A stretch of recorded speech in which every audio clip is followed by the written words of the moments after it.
Hey folks, this is my second attempt to do a 4X game tier list, and it's been a while since I did the last one. I think my previous list is a little bit out of date. I missed some stuff on there. There's been some new games that have come out since, and I criminally under or overrated certain games because, well, I wasn't so much of a good critic, I don't think then. I still don't think I'm a great critic. I would consider myself, well, let me tell you who I am first, if you don't know who I am. My name is Ben. I'm also known as BattleMode. I'm a YouTuber, somewhere between an influencer and a game critic, I'd say. And I work for a games developer called Stardock. Just incidentally, when I do cover any of Stardock's games, I will tell you, and because it's important that you know that I work for the developer, I will do my very best to be objective. But, you know, there are certain games that I've had something to do with. For example, Shadow Empire is another one. My name's on the credits on this game. So again, I'll remember to disclose that when we come across those games. So that you know, because I'm very much talking about the qualitative aspects of these games, and I think it's important that you know if there's a conflict of interest. However, I want this to be fun as well, right? So yeah, I've been playing games for a very, very, very long time. I started playing video games computer games back then in about 1985. And the ZX Spectrum 48K was my first computer, and then I kind of gradually made my way up through the home computers, getting my first consoles in the sort of mid 90s. Got my first PC in 1990, at the end of 1997, I think, and yeah, then started playing PC games. Now this is a 4X game list. There are some games on here that I would consider to be what we would call eXplorminate 4X adjacent. So they're not strictly 4X games, but they're closely. For example, Conquest of Elysium is not strictly a 4X game, but I feel that it's close enough that, you know, we can include it on this list. AI Wars are probably another one. There's a few. Now, what is the defining criteria for that? Well, it's my party and I can cry if I want to. So I get to decide whether it's a 4X game or not. If you don't like it, tough titty. I make the rules. So there we go. There's a lot of games on this list. I'm going to try to get through them all without it taking 3 hours or whatever it was last time, but I can't guarantee it. So, you know, make sure that you are sitting comfortably, get yourself a drink, and yeah, I hope you enjoy it. 4X games are a big passion of mine. I've been playing them for a long, long time. And I think the first one I ever played was probably Star Wars Rebellion. Where are we? That was actually known as Star Wars Supremacy in the United Kingdom. Pretty sure it's around here somewhere. Anyway, we'll find it when we come to it.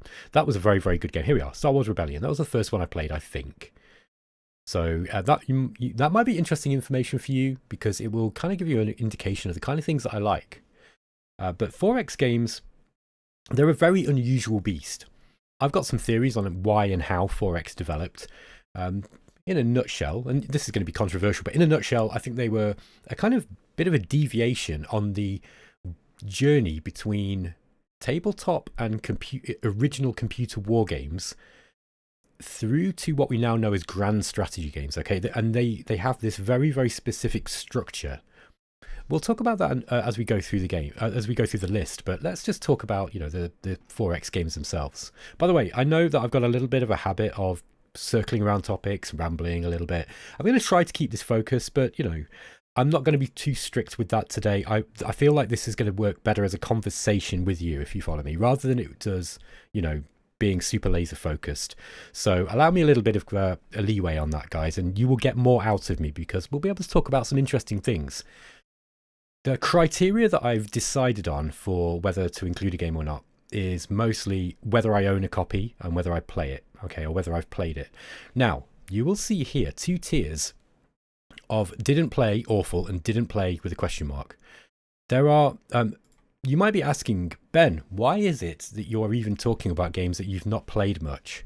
The reason is because you have the opportunity in the comments to tell me why I should play these games, okay, or why I should play them more. There are a few of these games that I'm going to put under didn't play. I did actually play them, but I didn't play them enough to really feel like I can give it valid critique, okay? I'm trying to be, you know, I'm going to be that honest. But it was crap. It was awful for X amount of hours, and I got bored. And there are some very famous games in here that this happened with me, okay? And it's going to upset some of you, I'm not going to lie. But you know, as long as you remain respectful, please let me know in the comments, and we can have it out, and I can tell you why you're wrong. But seriously, I actually really like the pushback. One of the best things about the last tier list that I did was that people were like, Ben, you are wrong. Here's why you should play X. And boy, was I wrong about games like Space Empires 4, for example. I got that one wrong, man. And that was because of you guys. You came and told me, Ben, you're wrong. Go and play it. And I did. And it turned out that, yes, I was talking out of my arse. And it was a superb game after all. But yeah, a bit of a spoiler there. So let us start. We are going to be starting incredibly strongly here with Armageddon Empires. Okay, by the way, let me just talk about the tiers a little bit. S tier is at the very top. Now, my criteria for a game to be S tier is that it needs to be either perfectly executed in a classic 4X style, or it needs to be incredibly innovative, and it has to have very few flaws.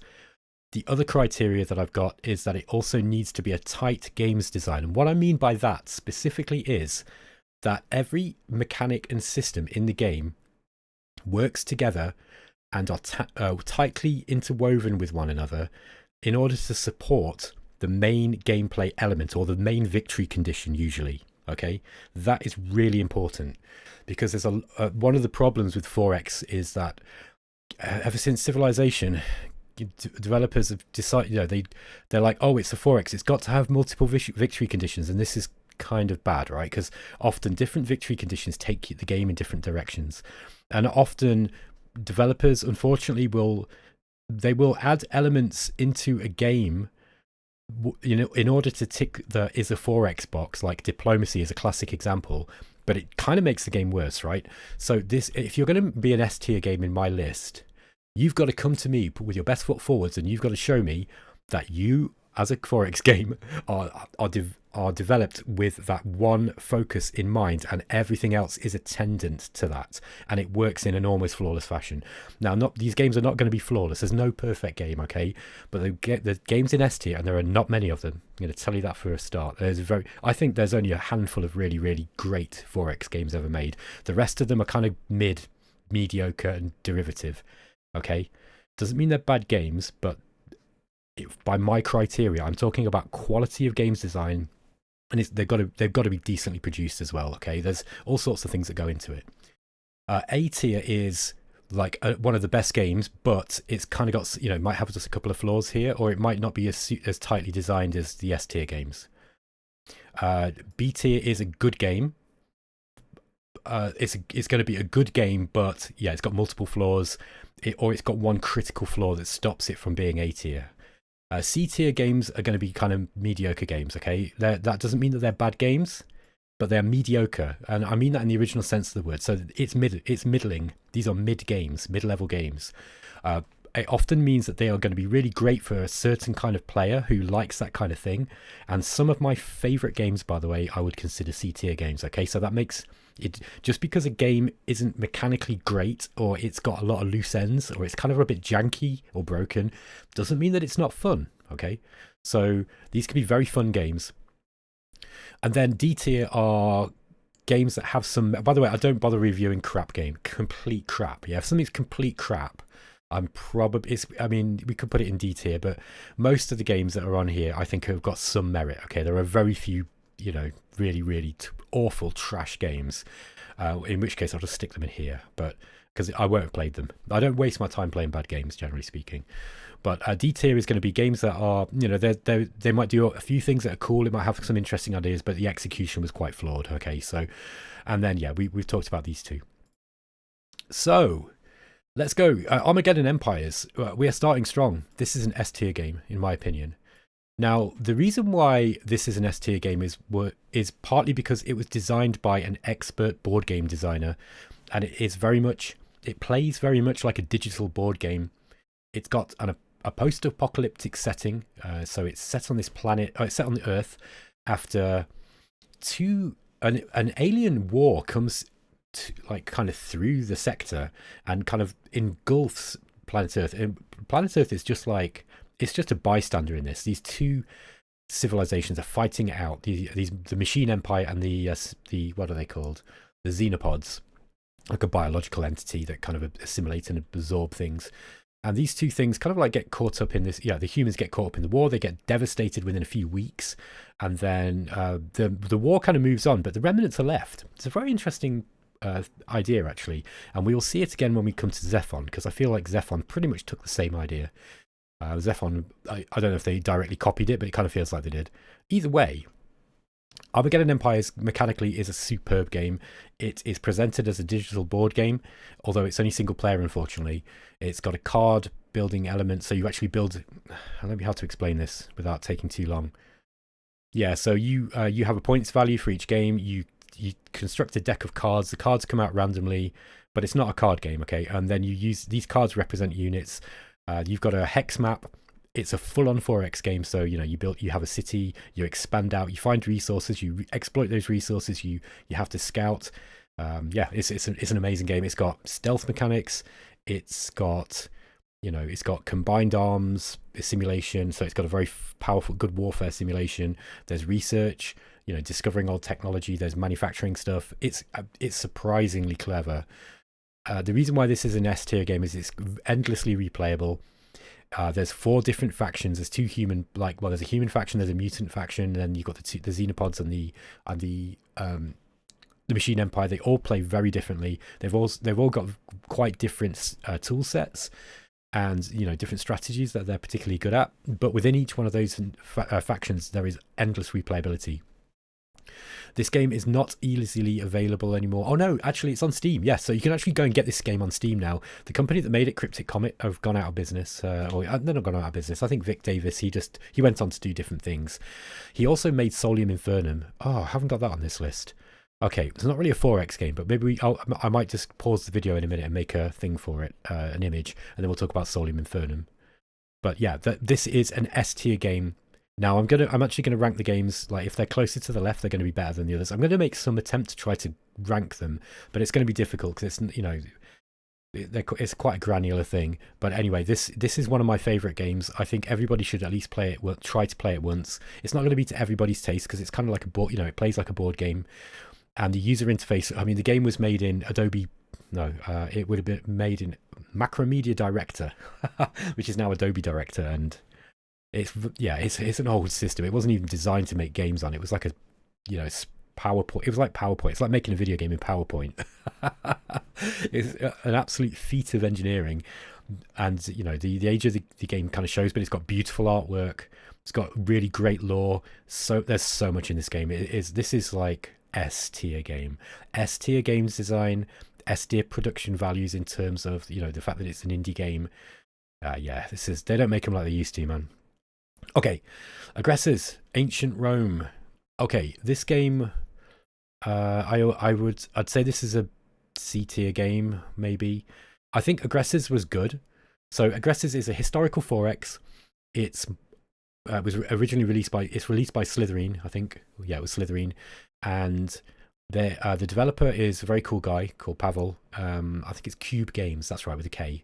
Now, Pavel from Cube Games understands board games. He understands tabletop games. So this is very much, if you imagine Civilization, except you never get out of the ancient era, but with very, very complex trade, diplomacy, and a real resource economy. And it's got a great military sim, and it's got good game AI. I'm kind of tempted to put this in B tier, but I think I just didn't play it quite enough, I think, to really fully judge this one. I think I got about 40-50 hours in it, and I liked it, but I liked it a lot, and I saw what it was doing. But there's a preceding game that comes later, which is much better in my opinion. I'm tempted to put this in B tier. I might put it in B tier for now, and I might move it later. I think this is a very good game, though. It's a very good game. So what are the issues with it? I think the graphics were kind of bad. And it's really, by the way, for me to care about graphics is a big thing. It wasn't that the graphics are, aesthetically bad. The problem was that I think the map was kind of a little bit difficult to read. So it was a bit of a usability issue in some ways. Okay. But yeah, I think I like Cube games. I think they make good games. I think Imperium's Greek War is way better, but I think Aggressors is a decent game. There's not a lot wrong with it. So yeah, I think it's got to be a B tier. Like high C low, so high C low B. AI War, the first game by the first big sort of 4X game, I think, by what's his name? The artist formerly known as Chris McElligott Park, and Arkan Games, that's the one. So Arkan Games make very, very unusual indie games. AI War is a cross between, this is one of these 4X adjacent games, I'd say. It is very much a, let me say, yeah, it's a cross between a classic 4X. It's an asymmetric 4X game, so you are playing against a dramatically powerful enemy. It's way more powerful than you, and you've got to take systems away from this AI that you're fighting against. It's kind of like this, yeah, it's like this crazy powerful empire, and it doesn't really notice you at first. And the more systems that you take away from it, and to build your own empire, the more it wakes up and starts to throw stuff at you. And then if you wake it up fully, it will throw its whole weight at you, and you can't survive, right? So there's a careful balancing act between taking territory and taking what you need strategically in order to win the game, but not upsetting the AI. Okay, AI War 1 was a very, very good game. It's got one of the best game AIs I've ever played. I think the downside to AI War is that it's complicated. It was a little bit difficult to learn. As always with Arkan games, they go a bit overboard with the amount of information that you have to deal with, and the tooltips. Like the tooltips in AI War 2 are just a bit of a problem, in my opinion, because they're just like labyrinthine. They're like War and Peace tooltips, and I like tooltips when they're used sparingly, but I'm kind of going off them. As the older I get, the more I think that tooltips are that developers are over relying on them. If your game is so complex, right, and there's so much data in it that you need 3 paragraphs in a tooltip, there's probably a problem. That said, if this is your kind of game, and I like AI War, I really like it, then I think you're going to love it. I'd say this is probably an A tier game. I think AI War 2 is also an A tier game. They're very similar, by the way. AI War 2 is better, I think. There's some stuff I don't like about AI War 2 that's a bit weird. Like, there's kind of immersion breaking stuff. Like they realize that the carriers that you use to transport stuff around, they were a little bit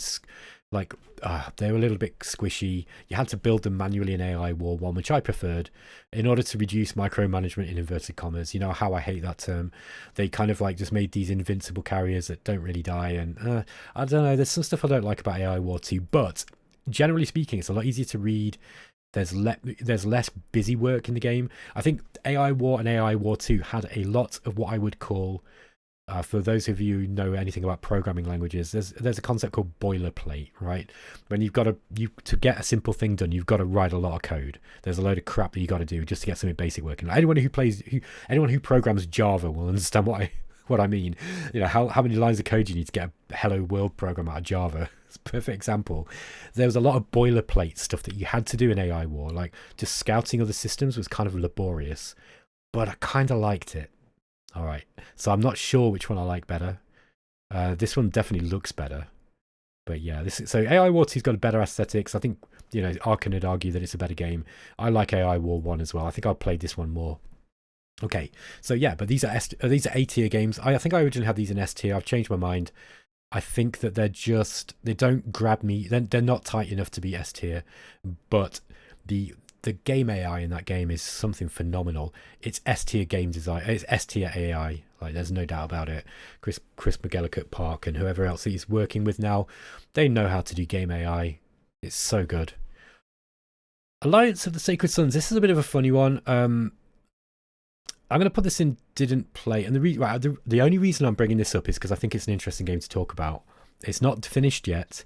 It's been through a few different publishers, and the developer Texas Hawk, I forget his real name now, ever so nice guy.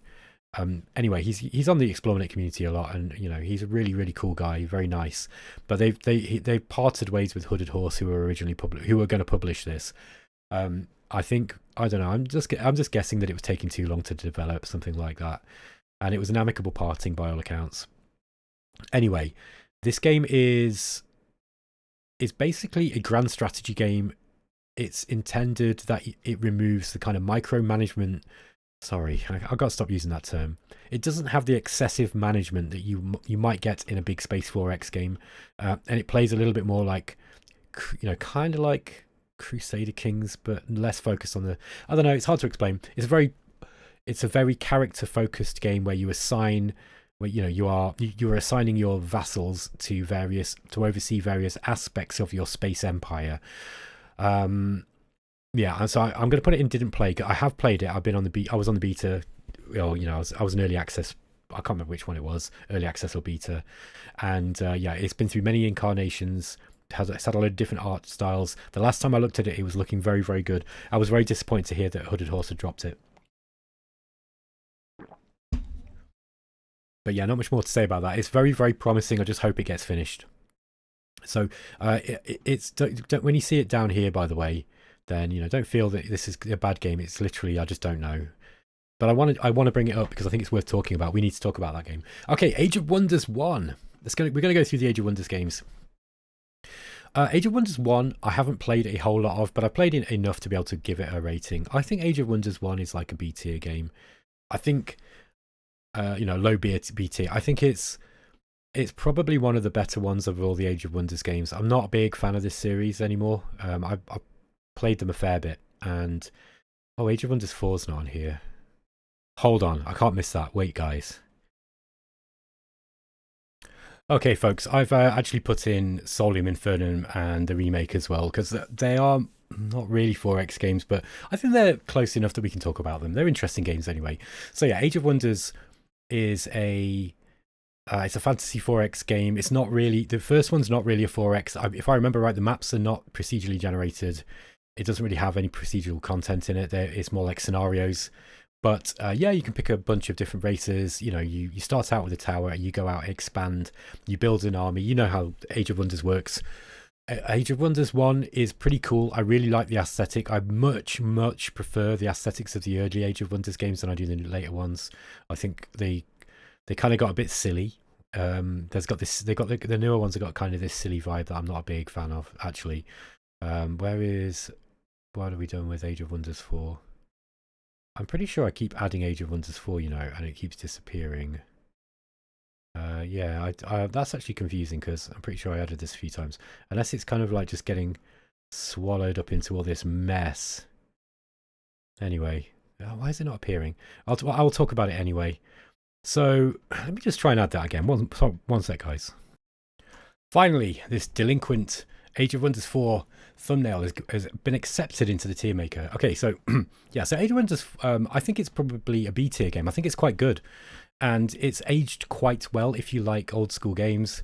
It's got really cool pixel art. It's a good game, that is. I think I didn't play it very, very heavily to be able to really critically analyze it. It's got some flaws, man. Like it's showing its age in terms of its games design, but I think it's a very fun game, and it's much more focused than the newer games.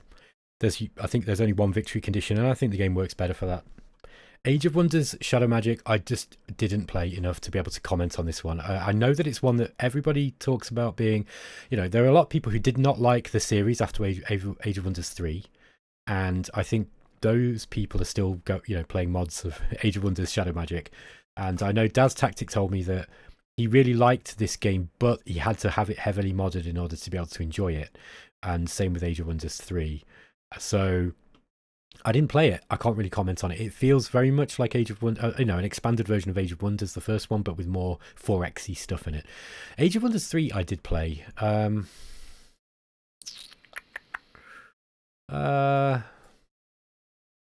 Somewhere around here.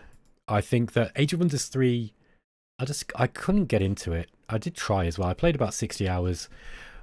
I think Age of Wonders 3 tried to make it more close to a 4X game. It added more to the strategic layer. I say one thing that's really important to mention about Age of Wonders, by the way, it's got very strong tactical combat. The problem is with the tactical combat in Age of Wonders is it's difficult for beginners. So beginners used to find it quite hard to get into because it's quite unforgiving because the game AI is quite good, and I think also, yeah, the strategic side, they expanded the strategic side, but it just wasn't quite interesting enough that, you know, you'd really want to spend time on it. Whereas Age of Wonders, the strategic side was pretty much, you know, you'd add buildings to your cities in order to be able to get a little bit more economy or pump out new units. So in that respect, it was very much like more like Gladius, Warhammer 40k Gladius. It was a bit more like that. Whereas Age of Wonders 3 started to bring in more of the 4X stuff, and it didn't really work for me. They started to put more effort into the kind of I'd say the faction customization. So there was a lot of options with faction customization. But yeah, I don't know. I just couldn't. I like the battles in it a lot, but after a couple of battles in Age of Wonders, in modern Age of Wonders, I'm done. I'm just done. So I'm gonna put it like, I think it's like a C tier game. I'm gonna put it low C tier.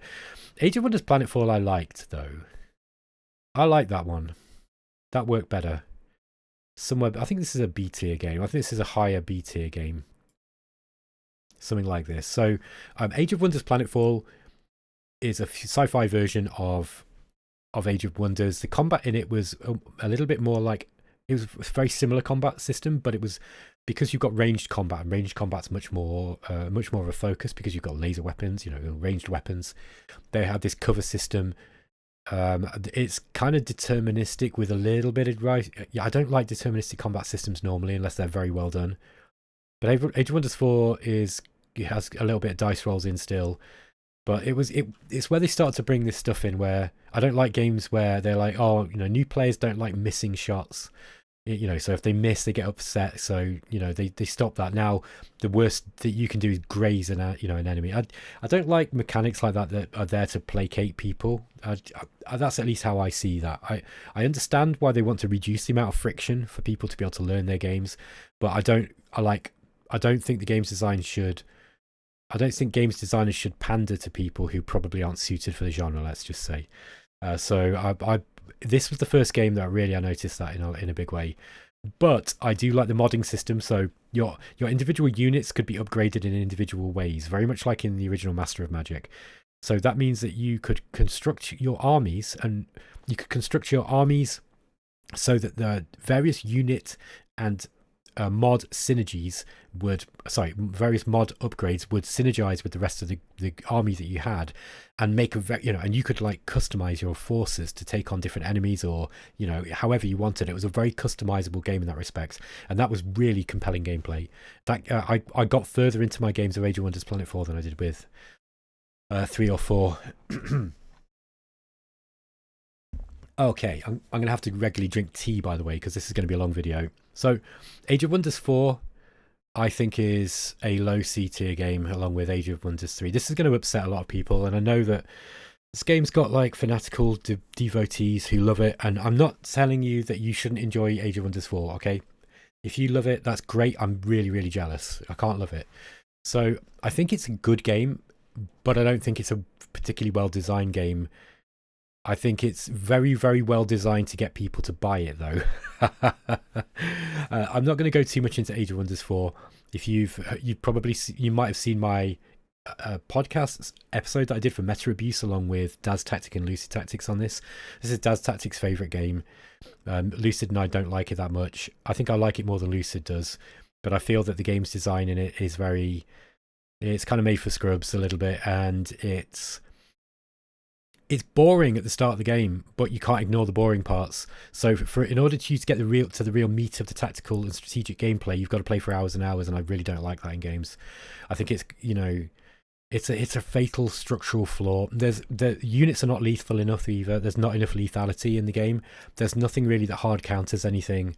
It's all just different flavors of damage types, you know, fire damage. This one's fire damage. This one blocks against fire damage. You know, you don't really get, until the late game, you don't really get anything that feels particularly scary. You know, I always use this as a comparison, but if you compare a game like Conquest of Elysium, where if you run into an army where they've got a mage with the death spell, if you've not got something that can counter the death spell, or you've not got units that are immune to it, you're going to lose that battle, because it will just delete like all of your units. Like every turn you'll lose about 10 units because its death spell just wipes them out. There's nothing like that in Age of Wonders 4. it's all it feels very curated, very on guardrails. The the battle, all things being equal, the person with the larger number of units tends to win in Age of Wonders until the later game, when more of the interesting magic comes out. But by that point, like, I'm just fed up. I'm bored of it. So I don't like Age of Wonders 4 that much. I enjoy playing it a little bit for a while, but then I just think I could be playing something more fun. It just bores me. Okay. History Untold is one of these games that I've got something to do with at work, so I'm not going to talk about Aura too much. What I will say is that it released. I think it released before it was ready. It's still being developed now, and it is very, very promising. I'm going to put it in. I mean, I probably should review it. I'll be honest with you. I haven't played it enough to really play, to tell you what the end game and stuff's like. And apparently that's where the game really falls off. I'm going to put it in didn't play. But what I will say about Aura is, and again, please remember that, this is a game that I have been promoting a little bit for Stardock, and for Oxide and Microsoft. But I don't, I think the early game is really good fun. I think the game mechanics in the in the early game is really crunchy. It's got a really cool resource economy. I like that in 4X games. I think it's doing a lot of things right. It looks great. It's got a lot of detail. But I haven't really got an opinion on it in terms of its quality yet. I do think that it released undercooked, so it needs more time. Okay, Sid Meier's Civilization Beyond Earth. This was the weird Civ game that came. It's a sci-fi Civ game that was, rightly or wrongly, people were hoping that it would be the new Sid Meier's Alpha Centauri. It's nothing like Sid Meier's Alpha Centauri. If you go into this game thinking it's going to be Sid Meier's Alpha Centauri, you're going to hate it. Okay, but it's not that bad. I think this is a C-tier game, and I'm going to upset Age of Wonders fans by saying I think it's probably about the same kind of quality as Age of Wonders 4. It's a fairly solid space. It's a fairly solid sci-fi terrestrial 4X game with a fairly predictable game mechanics that kind of tries to, in a shallow way, mimic elements of Alpha Centauri that people liked. For example, the lore, but there's not really a very deep lore in it. It's got quite interesting unit mechanics, so you can make some quite cool, interesting units. I think I forget what the DLC was, but when the DLC came out for this game, it really improved Beyond Earth quite a lot. I don't think this is a bad game, actually. I think if you go into it and just forget everything, any preconceptions, and just play it, it's actually quite good fun. I like that. I played about 60-70 hours of it, thought it was good. Civilization 3 I played the hell out of, though. This is like a B or A tier game. I'm going to say give it high B. I think that Sid Meier's Civilization 3. By the way, Civ 2 and 1 on here. I haven't played Civ 1 enough to really comment. Civ 2 is I played such a long time ago. In fact, I did play Civ 1. I think Civ 1 and Civ 2 are all basically around B tier. They're all really good games. This one is the one that's kind of famous for being the last one, and alongside Sid Meier's Alpha Centauri, where you were able to kind of really spam cities out. I like that. The problem is that the game did kind of devolve into literally covering every face, or actually covering the face of all of your landmass with cities. So unless you like managing a lot of cities, which I do, you might not like Civ 3. But it had a great modding scene. It was the first game that I remember actually installing mods for. And it had a good combat system, even though it's a tile-based combat system that, eventually Civ 5 did away with. Civ 3 was pretty good. I don't remember enough about the rest of the game to really comment. It's just Civ is predictably good. It's a good game. Civilization 4 Beyond the Sword is a A-tier game. So everyone plays Beyond the Sword now. This was the latest DLC they released for it before it was finished. This game is notable for being made by Soren Johnson, who is a bit of an AI expert. He's just a clever game designer as well. He knows his board games. He understands how games are designed, how to make games that are fun to play and yet also that that are easy to play for beginners but are also difficult to master.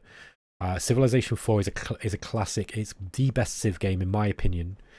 I think it's. I haven't played Civ 6 a whole lot, so but I gather that it's pretty similar to Civ 5. So I'm not going to rate that one. In fact, let's just put it straight in here.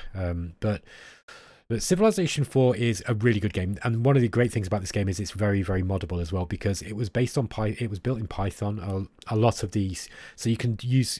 I think Python was its scripting language at least, and so it made it really easy for people to mod the game. There's loads of mods. There's hundreds of mods for Civ 4. There's a Dune mod for it. There's the Caveman to Cosmos mod, which is just ridiculous long, super detailed. Yeah, let's put everything in there. Don't care about whether it's bloated or not. Let's just get everything in. There's that. There's the excellent Fantasy 4X game. What is it called? By Derek Paxton. Fall from Heaven. Fall from Heaven 2 should be on here. Fall from Heaven 2 is an A tier game as well. It's one of the best Fantasy 4X games ever made, but I'll stick that in with Civ 4. Civilization 4 is amazing. Go and get it. It's dead cheap now. It's still the best Civilization game. I don't care what anybody says. I will fight you. It is the best one. It's got the best mechanics. It's the best thought out of the lot. It doesn't succumb to scrubbification like the later games do. You know, making games easy for casuals. It's just really good. This one is. Civilization 5 is a good game. I think it kind of came out like all Civ games. It came out kind of crap. Not Civ 4 was good at the start. In fact, the Civilization 3 was a good one as well at the start. But Civ 5 got better as it went along. I think this is a B tier game. I don't play it very much myself anymore, but I think this is a good game. It was famous for introducing. This was John Schaefer, by the way. This was famous for introducing the one tile per, one army per tile combat system, which I don't like. I don't see. I think people felt it was easier to read than Civilization 4. People didn't like the whole Doom stack thing. I don't have a problem with Doom stacks. I don't get what the complaint was about them, but a lot of people didn't like that, so they changed that. There was a lot of other stuff. This is where Civilization started to bring in more and more arbitrary mechanics to try to fix perceived problems with the previous games, most of which I disagree with. So yeah, I'm not going to go too much into this because it's been a little while since I've played. But I think Civ 5 is a great game. I mean, you can't argue with the review scores and the sales figures, and the fact that currently, pretty much at the moment. Civ 7's not on here, by the way. I've not played it. I don't own it, and I won't buy it. I'm not interested. I'm just done with Civ games now. But Civ 5, I think, more people are playing Civ 5 at the moment than Civ 7, so that says something. Conquest of Elysium 5. Where do you reckon this goes? What do you reckon? Yeah, nah, yeah, nah. Somewhere up here, isn't it? High A tier. Low S tier. It's somewhere around here. Illwinter's games are the best. They make the best games. And the thing is about Conquest of Elysium 5 is not really a 4X. It's as much a kind of, it's got 4X elements. It's a 4X adjacent game. I'm going to put it in here anyway. It's better than most of the games on this list. Conquest of Elysium is you pick a character class. You start out with a very small force and a home citadel. You've got to explore the map of Elysium and overcome the denizens that you find there, both neutral and other players. It's quite difficult to tame the lands because you are constantly attacked by dragons and roaming deer and just wildlife, trolls, goblins. It's just a pure fantasy game. What's notable about Conquest of Elysium is the dramatic amount of content. Illwinter are masters of making games where they can put more and more stuff in without bloating the game's design. And Conquest of Elysium 5 is arguably the more streamlined of the two between that and Dominions, and yet it's still a magnificent game. This is one of my favourite games. There have been times in recent years where I have actually thought this is my favourite game because it's the game I play the most. Every single character class plays really differently. They've all got totally unique abilities. They're all mostly quite competitive if you play it multiplayer, although some are better than others, I think. So yeah, the Necromancer is very, very strong, for example. But different character classes, they've got almost endless content as well. Like, it's one of those things where you'll be like, oh, I didn't realize that that particular mage had an upgrade ritual. Well, now, okay, let's see what he's got. Oh, hang on. Oh, he can summon more stuff. So, you know, there's this, it seems to be this never ending unfolding of new stuff for you to find in the game. You buy a copy of Conquest of Elysium 5, you are going to be busy for hundreds of hours. One of my friends pretty much just plays one class. And he plays it epic, like epic size. The other thing is you can go into different planes. Like when you summon a demon as a demonologist, that demon comes from the Inferno plane. It actually is ripped out of Inferno. And if you've got a player down there in Inferno, you will see that when you summon one of these greater demons, they actually disappear from their location where they are. There's so much detail in this game. Super crunchy combat mechanics. The combat plays out automatically. So you don't get any control over combat. It's an auto battler, but it's one of the best auto battlers ever made, in my opinion. You don't get any control over the setup apart from picking, picking the spells that your spellcasters cast and which units are in your army, and some magic items that you can assign to various units, and that is it.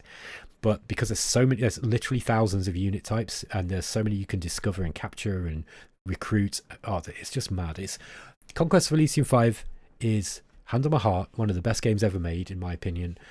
It's up there with any other game. Why is it not S tier? I think if I put this game in S tier, right, because partly because I'm aware of my own personal bias, right?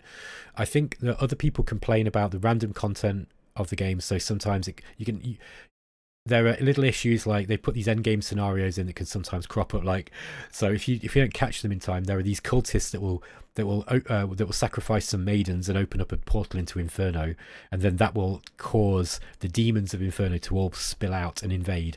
And once that starts, it's very difficult to stop unless you're quite experienced. And if you're like me and you play it on a higher difficulty setting, it can be really difficult to stop. So often that will put an end to your game. So unless you are the sort of person who kind of plays for the story, I think you'll find, some people find that very frustrating. And there are little issues in Conquest of Elysium 5 that occasionally crop up. I'm going to put it in S tier. I think it is an S tier game. I just think it's on the lower end of S tier, but it is, because it's got a few little issues, but this is the best one of the series. All of Illwinter's games, by the way, are iteratively designed, which means that it's basically the same game that gets a very substantial update every few years, and they resell it. But they don't do paid DLC or anything, so it kind of balances out.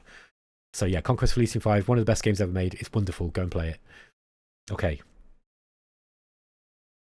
Next, we've got Sid Meier's Colonization, one of the earliest 4X games, actually. And this... Okay, so this is one of those that I really probably should put in here because I haven't played it a whole lot. I don't think I've ever played it all the way through. But this is a game I've studied a little bit because it is constantly touted as one of the best 4X games ever made. And having studied it a little bit, I understand why. Here's why. This is a game where you basically, you're one of the European colonists, colonizers. So whether that's Portugal, it would have been, is it Portugal, Spain, the United Kingdom, and the Dutch? Yeah, I think maybe not Portugal, but anyway, the Spanish, the Dutch, and the English all go over to the Americas, and they land and they trade with the natives and sometimes make war with the natives and all that kind of imperialist stuff. And it's kind of like a trading game as well. So because the idea of the game is, right, here's the victory condition. You have to successfully break away from your sponsors back home in Europe and found a new country over in the New World. And you do that by building up your own trade empire, which you have to protect from the various, indigenous people who are living there already. Whether you deal with them fairly or whether you wage war them is up to you. And you have to then, compete with the other sponsored nation, the Spanish colonists or the French colonists or whoever it is. And yeah, it's very trade focused. It's a very, very curated, kind of scripted 4X game, and yet it's perfect because of that. This is, I think, most people would probably suggest being an S tier game. I'm going to put it... look, I want you to know that I haven't played it enough to really... I think I need to, for my own fairness, to put it in here, but I suspect from what I've learned about the game's design that it's S tier or top A tier. But yeah, just for fairness, I'm going to put it in here. But I think that this is one of the best things. By the way, thank you for making it 45 minutes into my video. You are now rewarded with me telling you about a nasty little prank that I'm going to play on people. I found that with these videos, what people do is they immediately skip to the end of the video, right? And then they look at the tier list rankings, and then they just comment on that. They don't watch the video, they don't engage with any of it, then they just start complaining about the fact their favorite games are, you know, not where it is. So what I'm going to do about 5-10 minutes before the end of this video, I'm going to rearrange them all. And so what I want you guys to do is I want you to call out anybody who, so you know, when I inevitably put Dominions in Conquest of Elysium and didn't play awful or whatever, and you know, I'm saying that some garbage, like, I don't know, some crap game. There aren't that many really crap games on here, but we'll find out the crappiest game on here, and Age of Wonders 4 or something. I'll put it in S tier. And then we'll watch the chaos unfold, and you can reply under their comments and say, did you actually watch the video? It's very mean of me to do this, but I think it's going to be very funny. Okay, Deity Empires. This was an indie game that was based on Master of Magic, but it's got way more detail in there. Mediocre game. I think it's cool. I really like the idea of what it is. It's an example of when you add more stuff doesn't necessarily make a very good game. It's not a very tight game, but for a sandbox game where you have a lot of options and you can set the game up to play how you want to play it, I think it's really good. I think it's top C tier, maybe low B tier. I might put it in B, low B. I think it does a lot of things right. Combat's really good in it. The presentation's pretty basic, but I believe this was a game that was made by the developer for him and his friends to play, and then he ended up kind of putting it out on Steam. I think that's something like that. Daz Tactic was telling me. So I feel a bit mean putting it in C tier, but C tiers aren't bad games, by the way. These are games that have just got some issues, and I think that it's not a very tightly designed game. It's a game where they've put more and more stuff in, and that stuff does not necessarily mesh well together as a coherent game, but it's dead fun. It's really fun. I think I'll put it low B. I think it's good. It's a good game. It's not great. I don't have that much more to say about this. It's got a very low graphics presentation. You know, kind of like rough graphics presentation. I don't mind stuff like that. A lot of people don't like it. At least it used its own graphics, though. It doesn't fall prey to this thing that a lot of the Fantasy 4X games on this list do, where they just use Unity asset stuff. I'll talk about that when we come to Wizards and Warlords and stuff. Okay, Dominion 6. This is an S tier game, and I think so. Dominion 6, if you don't know what it is, it's Illwinter's flagship game. I'd say it's a war game with it's a 4X. It's a full 4X game now. Finally, Dominion 6, because there's actually a fog of war in it, and so yeah, it's a fantasy 4X. You expand out from your capital, you take territory, you find resources. It's all that good stuff. But it's notable for having a very, very strong lore-based gameplay. So the game, there's many nations in the game. There's like nearly, I think there's 80 something or 90 different nations that you can play in the game, split through 3 different ages. Some of these nations changed through the ages. So, for example, early age Ermor is based on Rome. So you've got these Roman-like troops with the like the Hestatus, Principe, Triarius, all that kind of stuff, gladiators. And then by the Middle Age, they've actually been experimenting with death magic, right? And they've got a kind of like early Christian kind of vibe as well, because they've got this kind of sacred there's this prophet, so they carry these sacred shrouds around. And by the Middle Age, they were dabbling with the death magic too much.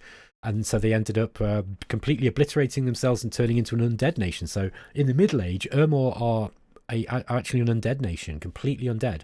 And they're oh man, Dominions is just such a great game. It's very much based on magic, very, very large armies. It's an auto battler. Again, it's got endless content, just like Conquest of Elysium. It shares some graphic assets between the two, although they're very different games.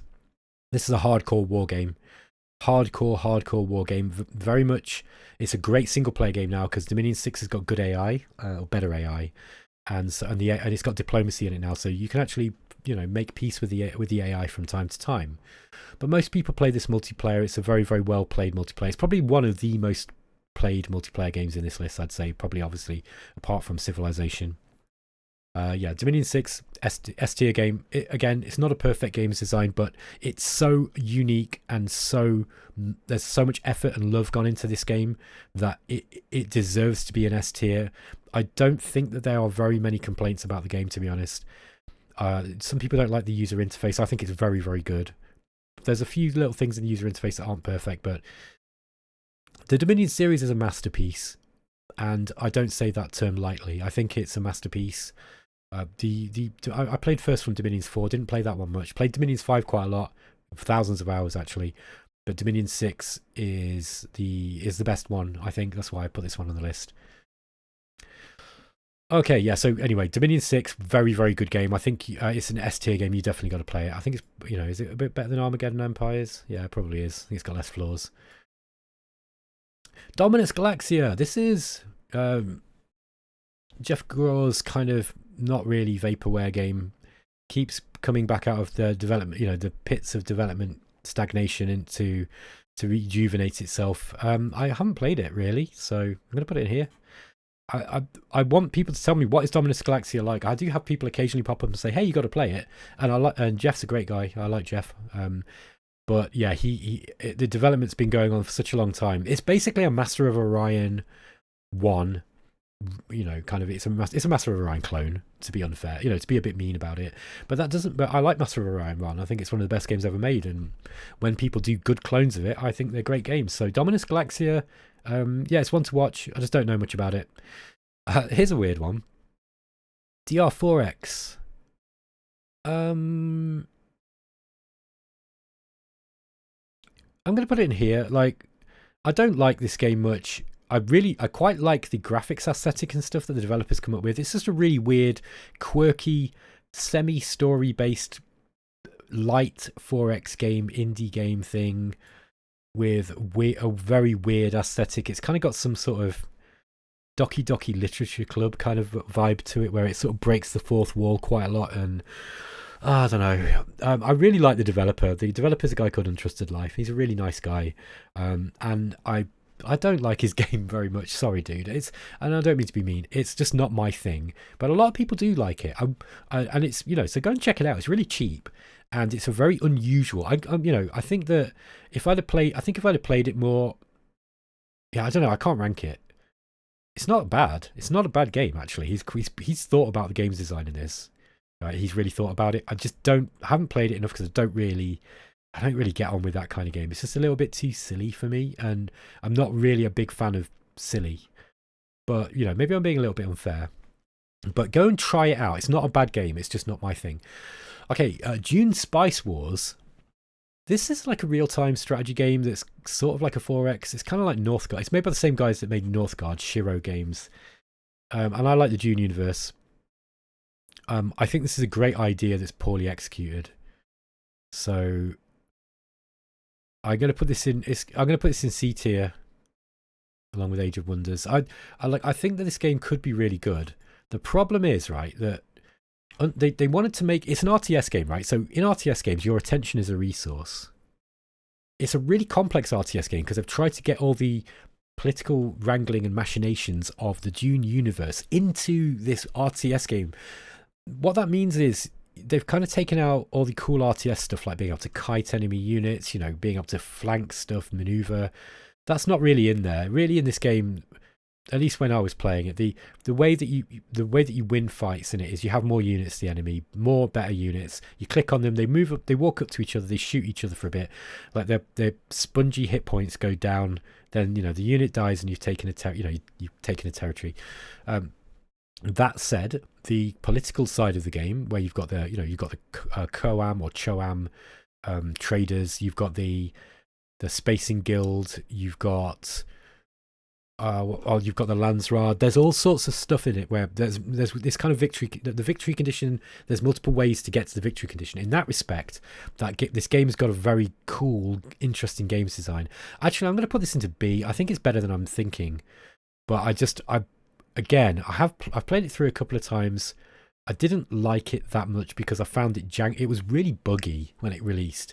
And I didn't really see many reviews about it, but the pathfinding in that game was absolutely atrocious. Like, I recorded a video and sent it to the developers, like, look at this pathfinding. And people are like, oh, well, you know, this is an RTS game. They're always like that. It's like, no, this is absolutely broken. So it really bugged me that it had people defending it when it had terrible, terrible problems. The other thing is, as I was talking about, is that in RTS games, attention is a resource. They kind of claimed that wasn't a thing. So they tried to remove any ability to kite units, right? So, for example, you've got this water level on your troops, which acts as a timer. So it's this really gamey way of preventing you from being able to do any kind of RTS-like stuff like, oh, you know, a stronger enemy's coming, so I'm going to fall back into advantageous territory and then attack them with more stuff. You can't really do that in Dune Spice Wars because you're on the clock all the time, unless you specifically build to do that. That's an interesting mechanic, there's no doubt about it. The problem is that in their efforts to reduce the attention of time, the attention as a resource thing, they still had these elements of the game which were attention of resource, or as a resource, which was you have the whole thing with spice harvesters that are harvesting the spice, and you've got to keep an eye on them because if you don't, the sandworms eat them. And so you could manually do that and you got more spice, or you could click a button which automated the pickup of the harvesters and you got less spice. So they were incentivizing, you know, you to watch over it. So do you see what I mean by conflicting ideas in games design, right? They had this idea that no, it's not going to be an attention as a resource game, and then they had an attention as a resource mechanic in there. So it was just a bit sloppy, but I do really, really like what they're trying to do with the victory conditions. So, for example, it's very, very difficult just to take over an enemy HQ with military. They got high hit points. You can't just bombard stuff. You know, you can't just Zerg rush stuff. It doesn't work like that in this game. So you really have to politically maneuver yourself into a position where you do weaken your enemy in some way, whether it's through using a nuclear weapon. I think they've got in just like in the game, or whether you win by assassination. There's that mechanic in there. There's all sorts of really interesting stuff. So I want to like this game. I need to go back to it, but I felt that but I think it's probably like what I played of it. I think I've got some personal bias against this game which I need to consider. I would like, well, you know, for me it was a D tier really, but I think like if they can get it working as intended, I think this is a B tier game. I just think that there's some stuff in there that I don't like. Okay, Distant Worlds Universe and Distant Worlds 2. So let's try to look at them, you know, in terms of what they're like as a game now, rather than, you know, their sort of which one was better. I think that Distant Worlds was, I rated this, by the way, as one of the best 4X games ever made when we did the eXplorminate top 10 4X games. We voted Distant Worlds Universe as the best one. I wouldn't do that now, I don't think. I think I've changed my mind. I was a little bit young and inexperienced, you know, young at the age of 43 or whatever it was, or 40. But still, I actually think this is a really good game still. The problem is that but Distant Worlds 2 is just so much better now. So I think let's put that in B tier, and we'll put this one in A tier. I think Distant Worlds 2 is an A tier game. The Steam review scores do not reflect how good this game is now, but they do reflect the fact that the game released in a pretty shoddy state, just like the original Distant Worlds did. And it's taken years for them to really polish it up, but Codeforce have done a good job, and it's Eric Rutin's, you know, his favorite, it's his pet project, and he puts love into this game, him and Elliot and whoever else it is they got developing it now. There's only a small team, Codeforce, but they've done a really good job of making this game loads better.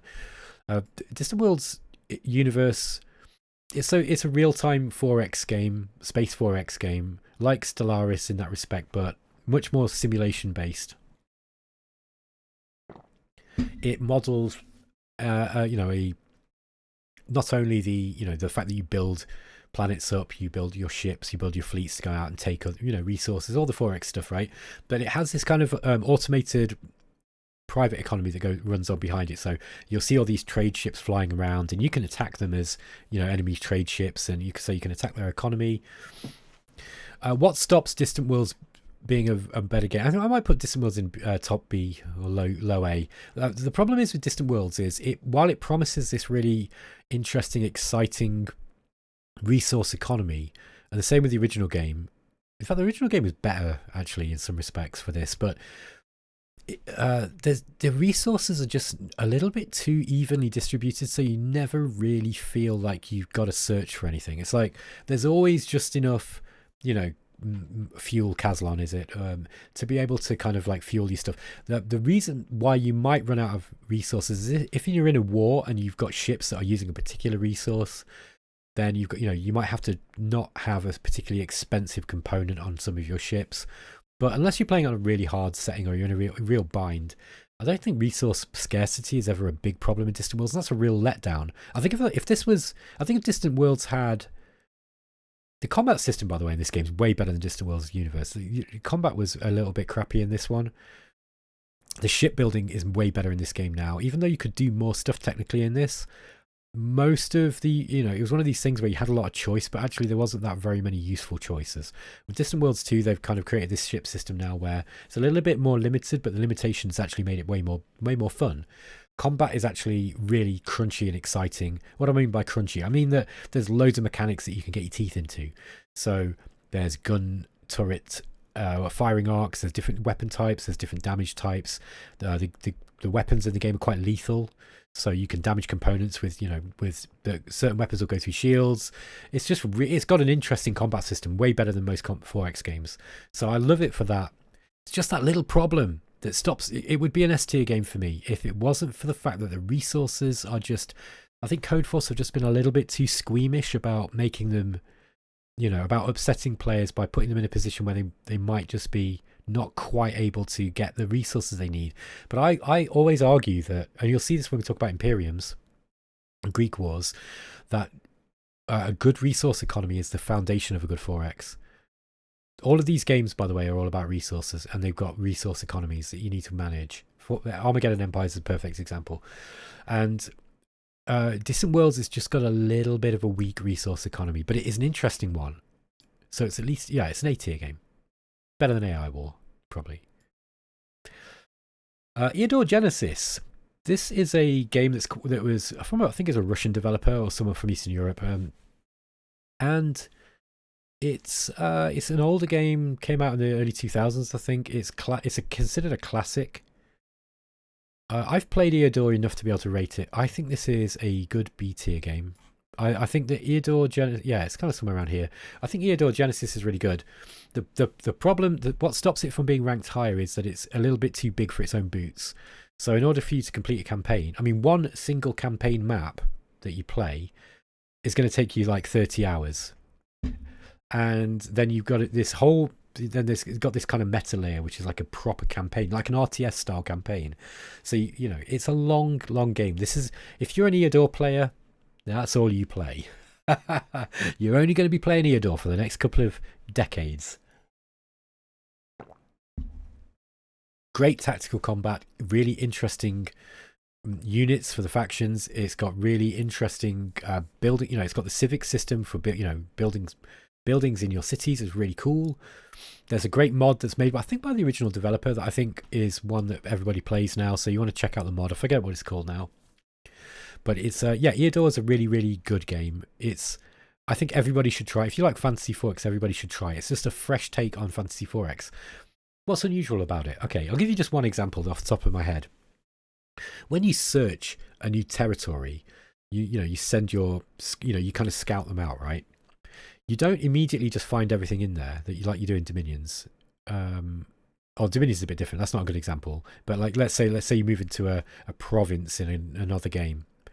And, you immediately see what's in there. You don't get that with Eodor. You actually uncover a percentage. So you've got to repeatedly search your territory, which makes the game really interesting in a way, because you might have held territory for many turns, but if you continue to search it, you might eventually find like a dragon's den in there or something. So it's really cool in that respect. It's got loads of weird stuff like that. Okay. Eodor Imperium was the third game in the series. I don't have the other one. I don't have Eodor 2, but the Eodor 3, this is a problem. This is like I think everyone plays Eodor Genesis for a reason. But Eodor Imperium is fatally bugged. That's the problem with this game. There's actually a little character that pops up in the tutorial. He's like a knight. And he pops up and kind of goes, Hey, I realise that this game has got some pretty fatal bugs. We did try our best to fix them, but it's turned out that it's something that's too difficult for us to actually fully root out. I'm really sorry. If you want your money back, here's how to do it. And I instantly loved the developers for doing that. I was like, man, that, like, at least they admitted it. Do you know what I mean? This game's got a fatal flaw. I think I might look. I apologize, by the way, if the developer or anyone's watching and they're like, Ben, that's not what happens. But that's in my memory. I'm pretty sure that's what happens. There's a character in the tutorial who pops up and basically offers you your money back.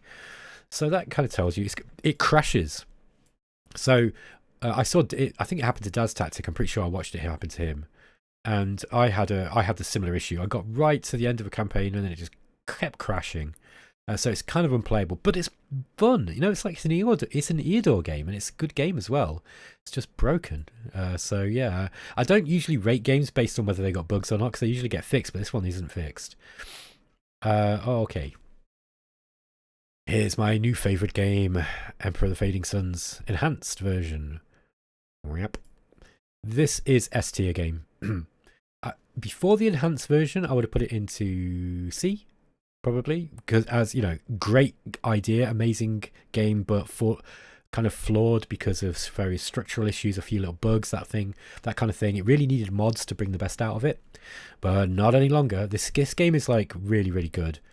I think this is, in terms of tight games design and quality of games design, where the developer has created, they've thought about what they want the game to be, how how the player is going to approach it, given them huge amounts of freedom within the constraints of the system they've created, and yet made it incredibly replayable without excessive procedurally generated content, where there are balancing mechanics that do not feel gamey. They're there because of the lore, and they just happen to also help with anti-snowballing and that kind of thing.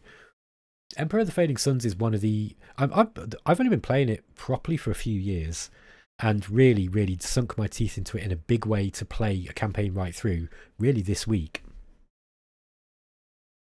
And I've realised in that week that this shows a level and quality of design experience that is far exceeds any of these mere noobs who are underneath it. I think this is, you could tell that it was made by a developer called Holistic Design Inc. And they were famous for games like Machiavelli and, what's the other one? I forget now. They did a bunch of games that came before this, and they learned a load of lessons. Now, this is a multiplayer game as well as a single player game. I think it shines in multiplayer just like Dominions. It's a very diplomacy-based game, just like Dominions. But unlike Dominions, it's got a load of stuff in there to stop. Like, so for example, there's a big problem in Dominions where if you're playing multiplayer with people, because winner takes all, there's a tendency for players to gang up on other players, to form coalitions, to take down players that they think are too strong, or that they are too weak, and then they gang up, and then they sort of go, okay, we're all going to dogpile this one player, and then we're going to carve his territory up, and you're going to get that bit, and you're going to get that bit. The reason why Emperor of the Fading Suns is it's not immune to, but it strongly discourages that, is because the way the map's laid out means that any territory that you carve up is going to be very close to someone else's territory, and therefore strategically difficult to defend. Even better, there's the victory condition is such, excuse me. Sorry about that, folks. I'm about 5 hours ahead of the guys in the Stardock offices, so they're still working away, and I'm done. Okay, so what was I saying? Oh yeah, so I was talking about Emperor of the Fading Suns. So they've got this snowballing mechanic and an anti. That was right. I'm talking about the scepters. So the way that you win the game is that you every player has these 5 scepters, which represents a vote in the council. You've got to be voted to become the regent, and that gives you certain abilities that you can then. It gives you the ability to designate smaller roles, but also also very powerful to some of the other players. There are 5 players in the game. Each player has 5 scepters, which gives you a vote. There are 2 NPC factions which also have 5 scepters each: the Church and the Guild, the Trading Guild. And then you've also got 2 other factions, 2 alien factions, which represent this kind of like ever-present threat, so that they could invade at any time. This is genius games design because because you've got 5 scepters, if the other four players, or three or two, decide to gang up on another player and take their, take them out, not only is it really difficult to run invasions in this game, but you then have the thing where you're like, okay, who is it who gets all these scepters? Like, there's 5 of them and there's 4 players. So who gets more scepters? It's genius. And by the way, this is, I know this is deliberate, because I talked to Andrew Greenberg the other day, and he said yes, that was deliberate. He goes, because we noticed people dogpiling. The people were dogpiling players one by one by one, until just one was left. They were doing that in our games, in our previous games, and we wanted to avoid that. So they deliberately put these things in. It's such a great game design. The other thing that's great about it is that, it's very heavily based around the lore, and they developed an RPG system called Fading Suns, which is a fascinating sci-fi kind of fantasy mix world. And this was just one element. You're supposed to play this game, and then once this game completed, you then go and play the RPG. Once the Emperor has been crowned, you go and play the RPG, and you go off and do quests. Pen and paper RPG. Because of this, the game mechanics are all very, very heavily lore based. It's got a unique tech tree where you don't. It doesn't tell you what the techs really do. You just have these kind of vague descriptions written by by a member of the church. And they're writing these kind of, because in the game, in the lore, the techs are the technologies. I have to explain where the game came from. The lore. So it's kind of like Shadow Empire, in that there was this great empire, that spanned many, many planets, and right across the galaxy. But then they had a Dark Ages, and power corrupts, and so the planets, all like people, different nobles, they tried to take over. They ended up running all the planets into the ground. Then everybody became much poorer. Then the technology started to fade away, so they didn't have access to the technology they used to have. So basically, you're in this Dark Ages. It's like a medieval feudal system. It's got some Warhammer elements. It's also very much like Dune. It's just really clever. Now, because of the way that everybody's forgotten about the technology, you're rediscovering techs, and technology is expensive. So every tech that you research has this kind of like research cost as well. Anyway, for more information on this, go and check out the videos that I did on this. But anyway, it's got a unique tech tree system. It's just fascinating. It's really, really difficult to research all the techs in the game. There are many ways to win. It's not just a map. It's not really a map painting game. You can win through military conquest, but it's not that easy to. If you're going to do that, you have to take advantage of other people's of certain situations. It's very much plans within plans. Think Dune. But you are Baron Harkonnen, making plans within plans, setting other players up for a fall in various ways. But because you've got these 2 alien factions, it's amazing, because you're not incentivized just to wipe out all the other players, because if, for example, the symbiotes invade, or the Vow invade, or there's another situation with one of the other NPC factions that can happen, where they suddenly they just declare war on everyone. You've got to have friends.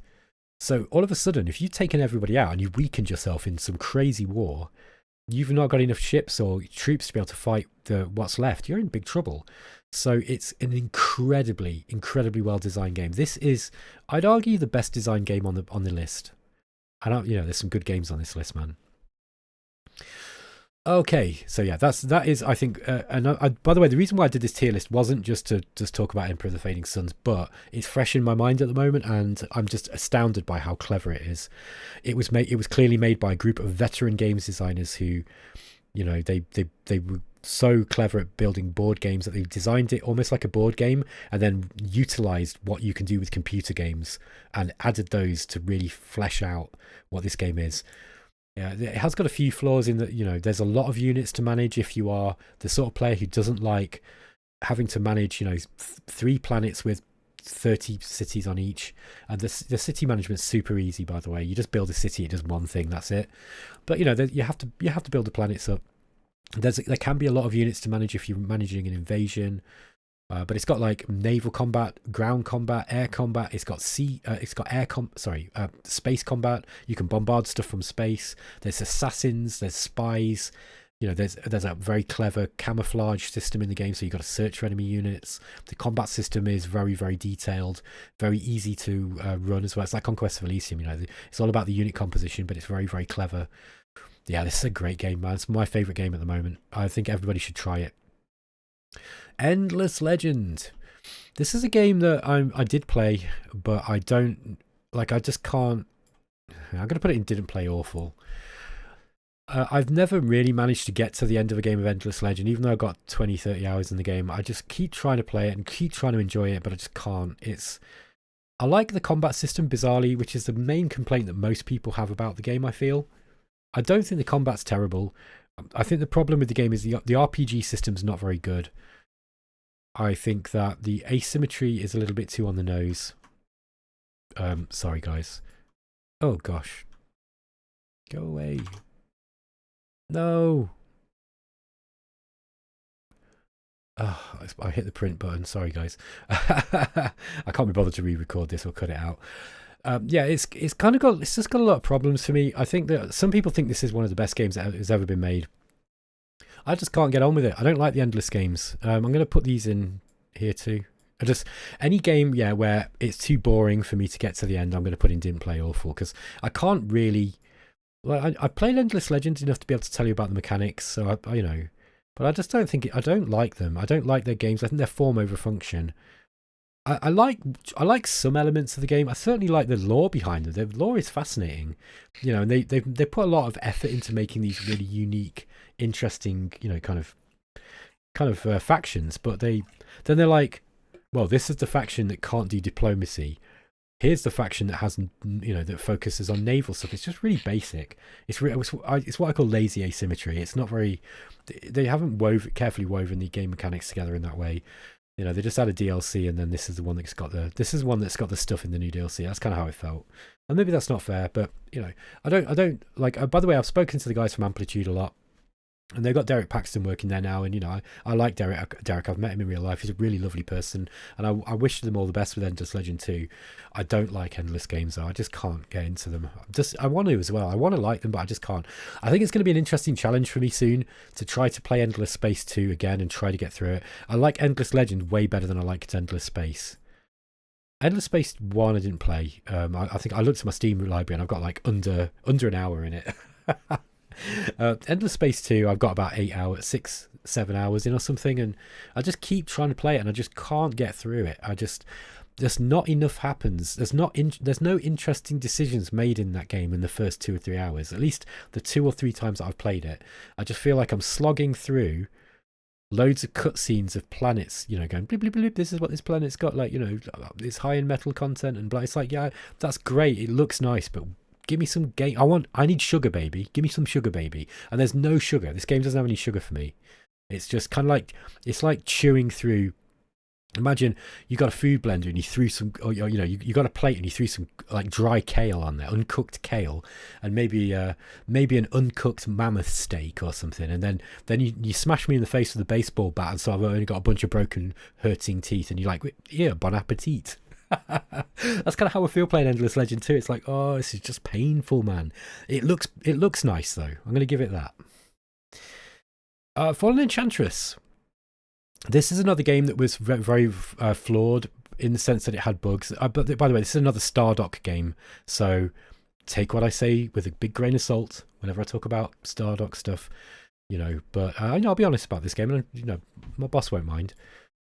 I think the Elemental series was flawed. It had some fatal problems with the game engine, which was a big problem. It was a real shame because it was, it had the potential to be one of the best games ever made. Elemental did, but so Stardock eventually released this one. This is like the third in the series. They gave it away to free to people who had bought the original games because they felt bad that the original games were that had problems, which I think was incredibly good of Stardock to do. They lost a lot of money doing that, I'm sure. I'm not saying that out of experience. I'm just guessing they must have lost a lot of money because I know how expensive games are to develop. But I like this game. I think this is a really, really good game. I'm going to put this in B tier. So what's good about this? What is it? It's a Fantasy 4X based off Master of Magic. It was made by Derek. This one was made by Derek Paxton, who I was just talking about. Great games designer who did, Fall from Heaven, which I think is an A-tier game. And Stardock brought him on and to kind of like help out with this game, and it's a phenomenally good game. The reason why I think it's way better than Age of Wonders is because it's got a better RPG system than Age of Wonders and than Endless Legend. Endless Legend's got this problem, right, where you want to, let's say, I'll just use simple terms, and I'm kind of paraphrasing one of my friends here, but he summed it up perfectly. The 4X game of Endless Legend wants you to go east, but the RPG says no, you got to go west. So you're kind of torn between, I want to build my empire. No, you got to go and do these stupid quests. Okay, all right. What is good about Endless Legend is it does have this very strong end game thing that you're working towards, and we'll talk about that later when we talk about Zephon. But that's one thing that I do think is very good about Endless Legend. They at least try to tie it into a cool victory condition. This Fallen Enchantress doesn't quite have that, but it's just got a better 4X thing. It's a very customizable game. It's got customizable units, very much like Sid Meier's Alpha Centauri. So you can, you can design your own swords, types of swordsmen, put all these different equipment on them, give them magic upgrades. The combat system is really good because it's over really quickly. So you get this cool tactical combat system, but unlike Age of Wonders, it doesn't take 30 minutes to an hour to play each battle. At least in Age of Wonders 3, that was very much a problem. You could play for 2 hours, 3 hours on some of the sieges. Age of Wonders 4 stripped that back a bit, and it's a bit more playable. But Fallen Enchantress, the battles are over within about 5-10 minutes maximum, maybe 5 minutes. It's so much better. It's like, wish Age of Wonders was like that. It's got a way better 4X. It's a proper 4X game. It's got a cool, I've talked about the RPG system. The RPG system's fun. You don't have to go on these quests, but you can do to get cool items and things. The leveling system's kind of broken. You can, the unit design is a bit broken, and that's cool because in a single player game, right, you want to be able to find super overpowered stuff. Like, you might lean heavily into armor on your units and then cast a load of spells that makes them even more armored. So the enemy's struggling to do any damage to you, and that's fun, right? Because you've, just like with Dominions and Conquest of Elysium, you can find combinations of stuff that the AI or the other players just can't deal with. They can't deal with it if you work at it, and that's really fun. That's what makes a fun sandbox 4X game. It's not very tight. Like a lot of Stardust games, it suffers from being a little bit loose in the game's design. But it's got, like all of their games, sparks of genius in there, and I think that this is a B tier game. I just wish that it didn't have the bugs that it had. This is another game like Eodor that would just crash, like, just over and over. But unlike Eodor, it wouldn't delete your game save. This is a great game. I think I like it more than Age of Wonders. I think it's a better game than Age of Wonders. But other people like Age of Wonders more, and that's absolutely fine. I'm not going to say any more about Fallen Enchantress. I think it's a great game. Okay, Galactic Ruler. This was BattleGoat's first foray into 4X games, into Space 4X. This is a bona fide real-time with pause Space 4X game. Very, very complex. They are the guys who did Supreme Ruler. Supreme Ruler is a grand strategy game, real-time. It's like an RTS game, really, but with, you're controlling you take a nation of Earth, you build up their economy, and then there's this quite a complex kind of economic and industrial simulation behind it. Very, very fun, interesting games. Always a little bit broken, usually very buggy. BattleGoat are a very interesting developer in that they make these games and they're constantly trying to polish them, but they never quite polish them that much. So they're always, that if you buy a BattleGoat game, it's going to be a little bit janky. It just comes with the territory and you accept it and you love them for it a little bit. Like, I love BattleGoat. I love you guys. I think you make very, very interesting, fun, wonderful, kind of janky games. But Galactic Ruler, this surprised me with how good it was. This is the Enlightenment version. They really released it with some extra campaign stuff, and the cynic in me presumes that they probably did that, to kind of reset the review scores of the original game. But I actually think this is a good game. I like this. I don't think it's not a very tight game.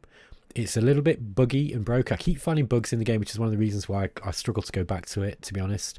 And the BattleGoat seem to sort of they work on this game in fits and starts. So they'll do a bit on it for a bit, and then they'll move over to Supreme Commander and Supreme Ruler. Sorry, then they'll do some more on Supreme Ruler. And they'll build another DLC for it, whatever. But I wish they really focused on this game and just finished it. It just feels a bit unfinished. But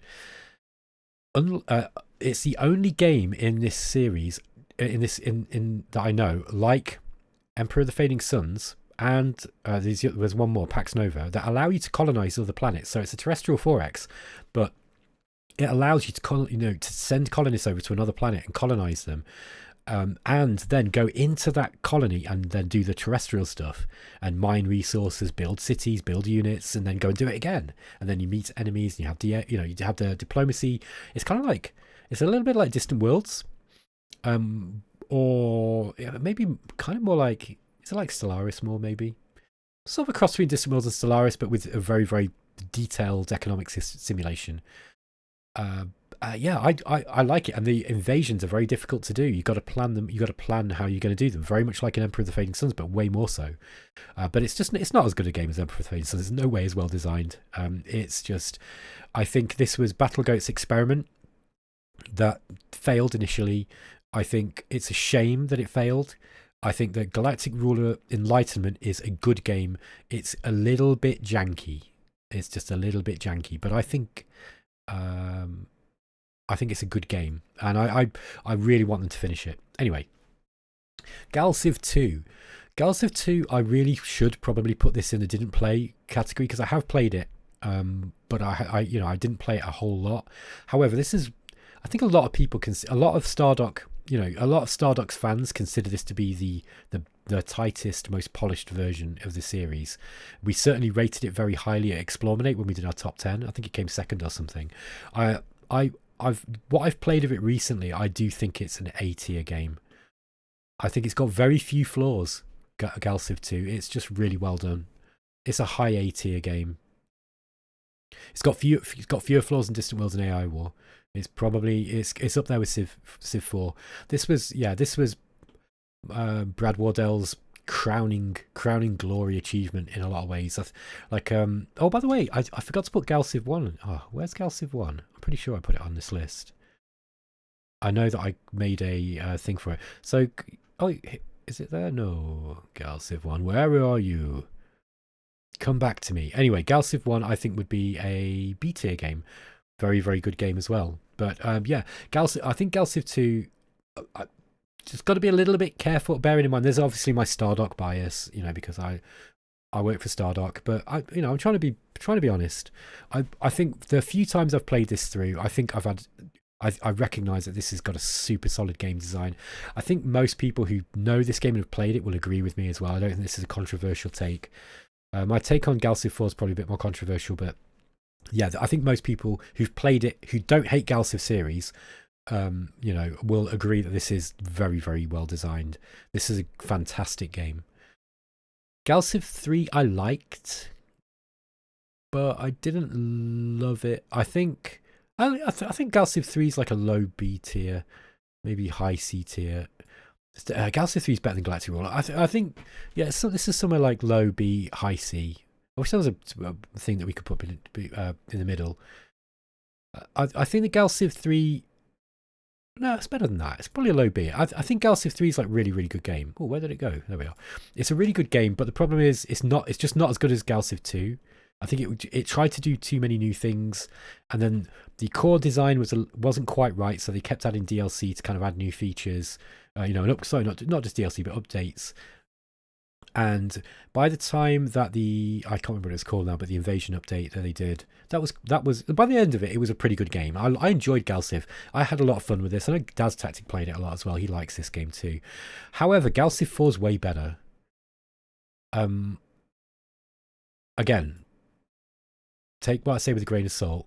I think Galciv 4 is kind of around here in B tier. I think it's better than Fallen Enchantress, probably. So the reason why I think... here's my argument, and I know a lot of people will argue with me about this, because Galciv 4 seems to be quite a divisive game. It released really poorly, and so Stardock kind of had to go back to the drawing board with it. It was a bit of a mess. Rob from eXplorminate kind of trashed it, said it was bad. And I couldn't get into it, the original. I was like, okay, it feels like Galciv 3, but they've got some cool ideas, but it's not quite doing enough it for me for some reason. It didn't really feel fun. They had some annoying things in it. But when they released the Supernova version, man, that was so much of a big update. It really was so much better.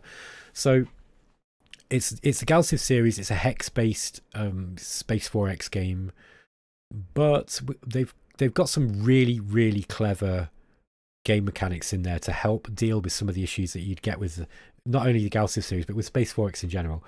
So there are ways for you to end the game now, kind of, that you can voluntarily bring on when you've kind of had enough, but you still want to see the end screen. And that's kind of a nice little thing. You can pick these little tasks to do, these galactic achievements, and then you work towards them. They're usually something you can do within about 20 minutes, half an hour, and then you can end the game. So that was quite unique. Not everyone loves it, but I think it's interesting. They've got this genius core world colony split. So for those of you who don't like managing loads of planets, you can choose to manage less and instead have some of the worlds work as feeder colonies that add their resources to the ones you do want to manage. That's really cool. That's a very clever idea. Not seen that in a 4X before. So there's loads of stuff like that in Galciv. It's got some of the automation tools that came out of remnants of the precursors. I don't know if I can't remember if those tools are in Galciv 3 as well. So it might be that, I don't know who invented them. I think it was Ray Fowler, but I don't know. Sorry, Brad, if I'm misquoting you here. But yeah, anyway, whoever added these automation tools first, they're in Galciv, and they're really good because it enables you to say, okay, all of the shipyards that are building, a frigate, I now want you to build a cruiser. And everybody who's going to waypoint X, I now want you to go to waypoint Y. If you use these automation tools in the right way, they enable you to manage vast numbers of units very quickly. And if you're creative and clever with it, it's fantastic. I want to see this in more games. I don't really much like automation tools. However, I think if they are well done like this, then I enjoy using them, then they become a much bigger sell for me. Galciv 4 is beautifully presented. It's got great graphics. The character animations are some of the best I've ever seen in a 4X. Like, for a AA company, Stardock can punch in way above their weight in terms of the presentation of the characters.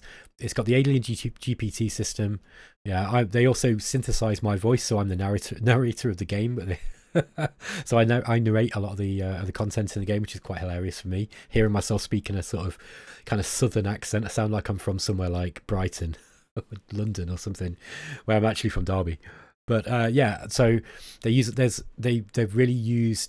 into the GPT technology because it helps you with making a faction. You can put in a prompt and it will give you you say I want deadly space otters or whatever, and it will give you a picture that kind of looks like it. It doesn't generate the picture; they're all pre-made, but it will, you get a picture to pick, and then it will generate all the text. The background fluff, so it just makes it really easy to create a custom civ. The core civilizations are well thought out, I think. It's but like a lot of Stardock's games, it's kind of loose.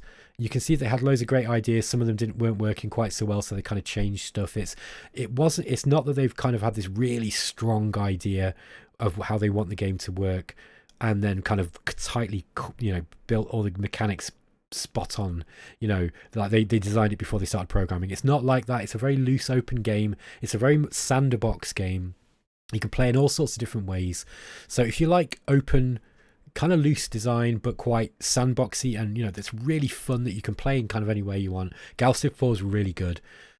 It's not as, I think it'd be hard to argue that it's anywhere near as tight as Galciv 2. That's why I think Galciv 2 is probably the better game in terms of quality of the game's design. But Galciv 4's got some very, very good stuff in there. It's very intriguing. And I'm curious.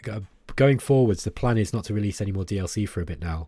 I think the Stardock are just going to be polishing what's already there, including DLC content. So, people are going to, if you've bought the game and you've bought the DLC, you're going to be getting more out of what's in there. And I think that's a really good thing for them for Stardock to be doing. So yeah, I like Galciv 4. Again, remember, take what I say with a grain of salt. I do work for the company, but I'm trying to be honest here. It's not a perfect game. It has got problems. The UI is a little bit all over the place. And it's actually better than it was. It released with a bit of a wonky UI, but I think it's a beautiful UI in in the places where it works really well, and it just needs a little bit of work in a few places. Yeah, I think it's the colony management, by the way, is really good in this game because it's got this adjacency system. It's really fun. If you like, it's almost like a mini game figuring out how to build your colonies. The expand and the colonization and explore expand phase in this game really good. The AI is really good in it as well. I need to justify why I'm putting this so high. So really good AI. It's got really good colony management system. It's really fun. The diplomacy system is better than most 4X games because it's actually closely tied to other game mechanics. So, for example, if you trade with other people, it actually makes other people like you more, and they're less likely to go to war with you if you've got trade agreements. By the way, that's not really a thing in other 4X games, even though it looks like it is. It doesn't really work like that. Whereas in Galciv, it's kind of hard coded. They've got there's loads of cool stuff in Galciv like that. There's areas of the game that do need work though. Okay, Warhammer 40k Gladius Relics of War. This is arguably not a 4X game. This is, I famously called it a turn-based real-time strategy game, which sounds like it makes no sense. And I always get people, Ben, you're an idiot. That's a paradox. It's an oxymoron, or it makes perfect sense. This is turn-based StarCraft. Okay, you have a starting base. You build your base up a bit. You go and get resources. You explore. You send your troops out, and it's very much based on tactical combat. It's a tactical combat game with a 4X. It's like Age of Wonders kind of, except all the tactical combat takes place on one map. This is an A tier game and a very, very good one. Is it better than Galciv? Might be. Is it better than Civ? I mean, it's up there. This is a really good game. Really, really good game. The tactical combat in it's really good. The only things that stop it from being an S tier game are the map's a little bit difficult to read because it's a little bit the graphics are a little bit cluttered sometimes. I think that there's no diplomacy in it, so that's one of the strengths of this game. Zephon is their follow-up game, and by the way, these guys also did Pandora. Let's talk about them all together and we'll put them all in. So Pandora came first. Had very strong AI. It was more of a classic 4X game. Let me just try and find Pandora. Here we are. I think Pandora is somewhere like C. I might have to put this one in. Didn't really play. If I will do. I think, to be fair, I haven't really played it enough. But there was a modder who made a very powerful AI for this, who also does stuff for Remnants of the Precursors and for OpenXCOM as well, called Isle or Zilmi. I interviewed him for eXplorminate. He's a really cool guy. Very, very clever. And he made this crazy AI for it, and they actually hired him to work on Gladius. And they had to nerf it because it was too strong. But Gladius is known for having very, very good AI. By the way, I don't know if you notice, Civ 4 has got good AI. Gladius has got great AI. So is Galciv, and so is the AI war games. The AI is okay in Distant Worlds. It's pretty good, but these games have all got. By the way, Galciv 2's got great AI. I don't know if it was Brad Wardell himself who programmed the AI, but he's a really good AI programmer, man. Like, very clever. But Gladius has got great AI. It's really, really good. It feels like playing against a human player until you really play it a lot and you start to see kind of the little flaws in it here and there. But yeah, this is a really good game. It's not really a 4X. It's like turn-based StarCraft. Think of it like that. By the way, one more thing about Gladius I just want to talk about quick. It's got really good. The exploration side of this game is quite fun, and you really have to send armed forces out in order to deal with the natives on the planet of Gladius Prime before you ever come up against the AI or the AI players, and it makes the early game really, really interesting. This is one of those games that's fun from start to finish, and it doesn't get boring. It's just really, this is one of the reasons why it's so high, by the way, high up in the ranking. It is just really good fun. There's never a dull moment in Gladius. It's just constant. It's full on Warhammer 40k. It's great. Imperium Galactica I've never played, so I can't talk about this, but I want you to tell me why I should play these two games. I bought them, I've turned them on, I've looked at them. I like old games.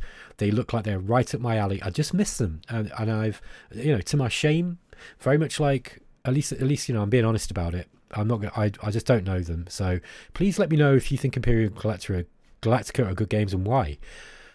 Immortal Realms, this is a weird one. Yeah, I can't remember much about this game. I think it's like, you know, there's nothing wrong with it. I don't remember it having any flaws. So this is a game based on vampires. It's kind of like a 4X. It's almost kind of like 4X-ish. Maybe it's not even a 4X game. Do you know what? I don't remember it well enough. I did play it through a few times. I just remember thinking, yeah, well, there's that. It's okay. So yeah, I don't know. It's not awful. No, it's not. It's not an awful game. I think it's quite fun. But it's the tactical combat in it was kind of fun, but the strategic map stuff was very, very limited. I might even be. I don't even know why this is in 4X. I might not even be a 4X game. So let's just put it in there because I don't really remember much about it. I remember me and Rob both played it and both put it down pretty fast. Imperium's Greek Wars. This is a fascinating game. This is an A-tier game. And that might surprise a few people, but this is up there with these great games. The problem with Imperium's Greek Wars is still the graphics, and it's not a problem for me because I just do not care that much about graphics. And you know, Cube Games have done their best to. Every time, like I've made a complaint about Imperium's, the developer fixes it like within about a couple of days. He takes development time out to address player complaints. He's added a whole user interface element to address my complaints about the saturation of the colors in the game. Like it wasn't just me, and maybe a few other people made this complaint. So you've got to give this guy credit for really trying to make his game more playable, to remove the friction.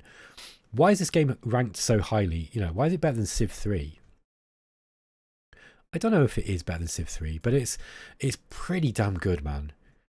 I think the reason why this is ranked so highly is because it's got a working resource economy, and the resource economy drives all the rest of the gameplay. So it's a cross between a 4X and a grand strategy in that you can play it as a procedurally generated 4X game where you start with a settlement and a settler like you do with Civ, and then you explore, expand, all that stuff. Or you can play the pre-built maps where it's set on Earth, you know, like in the Mediterranean during, Alexander the Great, or I think, was it the Diadochi period? There's different DLCs that do different parts of the game anyway. It's very, very interesting, but it's got quite kind of war game-ish combat mechanics with quite complex morale system which determine, you know, each army, by the way, it's got its own morale that against other enemies. So like some armies will have a different morale against one faction you're fighting than it will against another. It's pretty wild. It's got really detailed. It's got a supply system. It's got good game AI.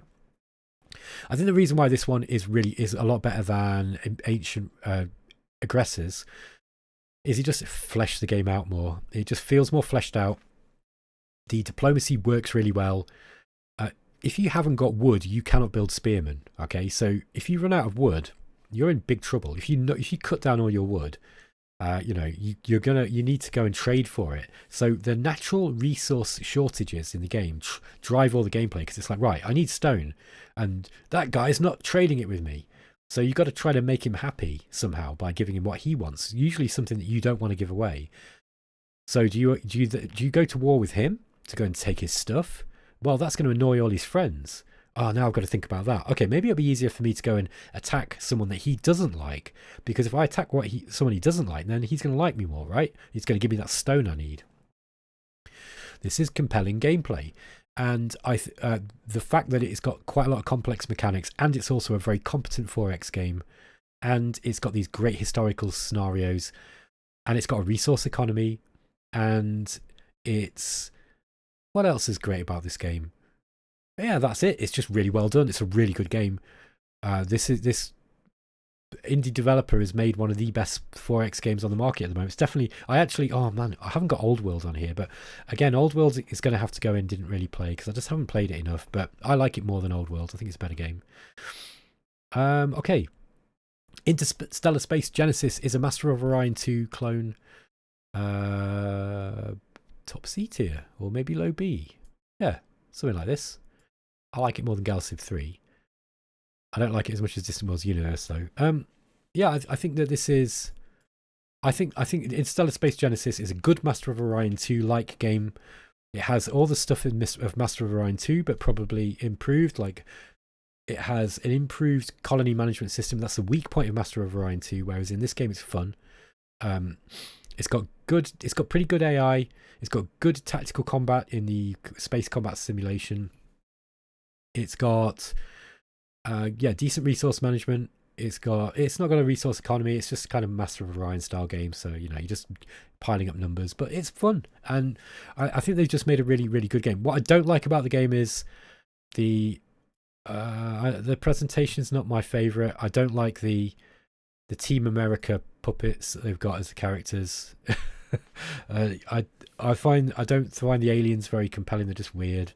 They just look weird, and I don't know. Just I think it could have been better presented. I think that's the only problem. That's one of the main problems of this game. So the presentation didn't do it for me really. I think that I need to play this one more, but I think mechanics wise it's actually pretty good. I think it's probably like somewhere between B and C. It's one of those games that I like and a lot of people like. I don't know if it doesn't quite grab me for some reason, and there must be a reason for that. I think part of that reason is that I just wish that I was playing Master of Orion 2. The Last Federation is another Arkan Games. This is a weird one. I'm going to put this in didn't play because I haven't really played it enough. It's more of it's very much like Emperor of the Fading Sun. It's a very story-based 4X game.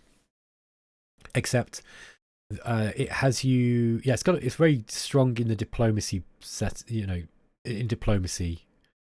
Go and have a look at it. I'm not going to talk about it too much because I can't really remember a whole lot about it. I didn't play it very much, but it's an Arkan game, so it's weird, and you know it's going to be a weird game if it's by Arkan. Legion War is penned as a 4X. This is a good game actually. I think this is a really good game. I think I'm going to put this in B tier, and I know the thing is about Legion War, it failed, and it failed partly because I think of the choice of graphics. It looks like a mobile game. The developer I think it was like some Korean guy or someone in Southeast Asia, and he came into the, you know, he was talking to us at eXplorminate like, oh, I made this 4X game, and we were looking at it and I was like, oh, I don't know, I don't want to play that. It kind of looks like a mobile game. What's this? But I like the graphics. The graphics look good, but it just, you know, when a game looks kind of like it's been made for money, you know, like these hordes of kind of shovelware cell phone games, it looked like that, and that was really unfortunate because this is a very, very solid tactical combat game with 4X elements with so it's kind of like simplified version of Gladius, I guess, but it's also got a WeGo system. So this is a great multiplayer game because you and 6 players can play this as quickly as you would a single player game because it's WeGo, right? So, you know, what does that mean? It means everyone takes their turn at the same time, and then this turn resolves afterwards, like Dominions. So you can play this game really quickly, and it's got a lot of depth to it. It's actually a really, really good game. I felt bad for the guy because I don't think it did that well.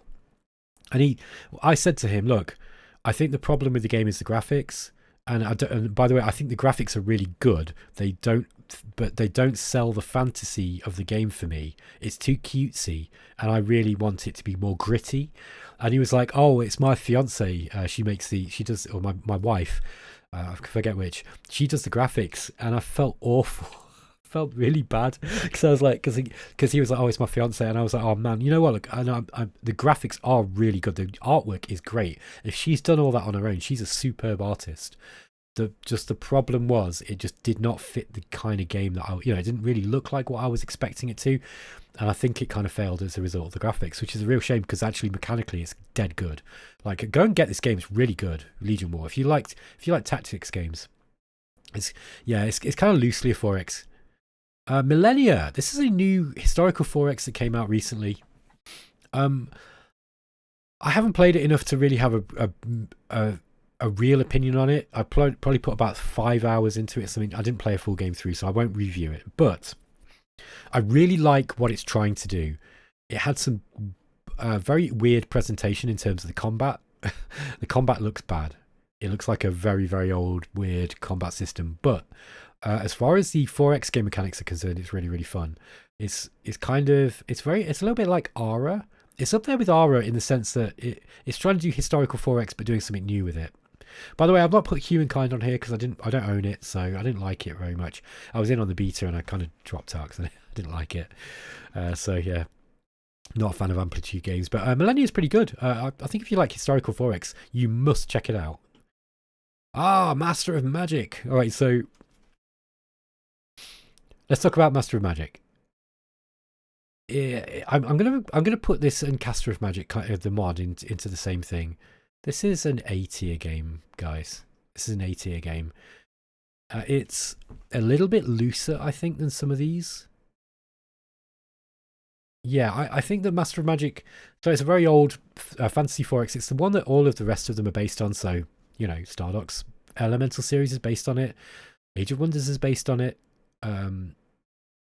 Endless Legends is based on it. They're all based on Master of Magic. Master of Magic is really the original game was a little bit bugged and broken. The AI didn't work very well. It's made by the same developer as Master of Orion. Simtex, genius games designers, I think, in a lot of ways. But Master of Magic wasn't as tight a game as Master of Orion 1. So it's got some kind of problems. If you're the sort of person who doesn't like having to manually manage a lot of cities, it's got a lot, you know, it's one of these games like Civ 3 where you have to build cities. You kind of build cities everywhere in order to, you know, you cover the map with cities, use them as unit production and resource generators, pump out units and then try to beat the enemy. But it's got different there's a couple of victory conditions. Now, the great thing about Master of Magic is you not only pick a race, so you got orcs, humans, whatever, and they've got their own units, but then you also pick these spell books as well, and they give you access to different units, different abilities. Some of the spells in Master of Magic base game are a little bit unbalanced and broken. There's some fun that are just not very fun, like the ability to kill your own... can't remember what the spell's called now, but there's a spell in base game Master of Magic where you can just destroy enemy casting power, which means that you know you can just cast a spell and you kind of ruin the enemy's game really fast. It's not very fun, you know, so it wouldn't work very well in multiplayer. But it's, you know, it's one of those things. So it had some kind of broken stuff. There's a famous mod called Caster of Magic by a guy called Cerevi who really knows Master of Magic very well. He balanced the game out, made some changes. I think it's a better game. But it's different. Master of Magic base game is a little bit more sandbox-like. More like Fallen Enchantress, or what I was saying about with Galciv. You know, it's kind of a bit more loose.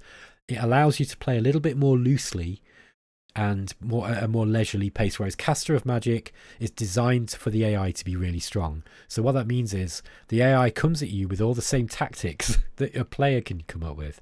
And Master of Magic has some really, really broken stuff. Caster of Magic is no longer broken, but it's got hard counters. The reason why this game's so good, whereas a lot of other Fantasy 4X games suck compared, is because this is why Age of Wonders sucks compared to Master of Magic, in my opinion, right? Age of Wonders tries to pacify people who don't like losing games occasionally.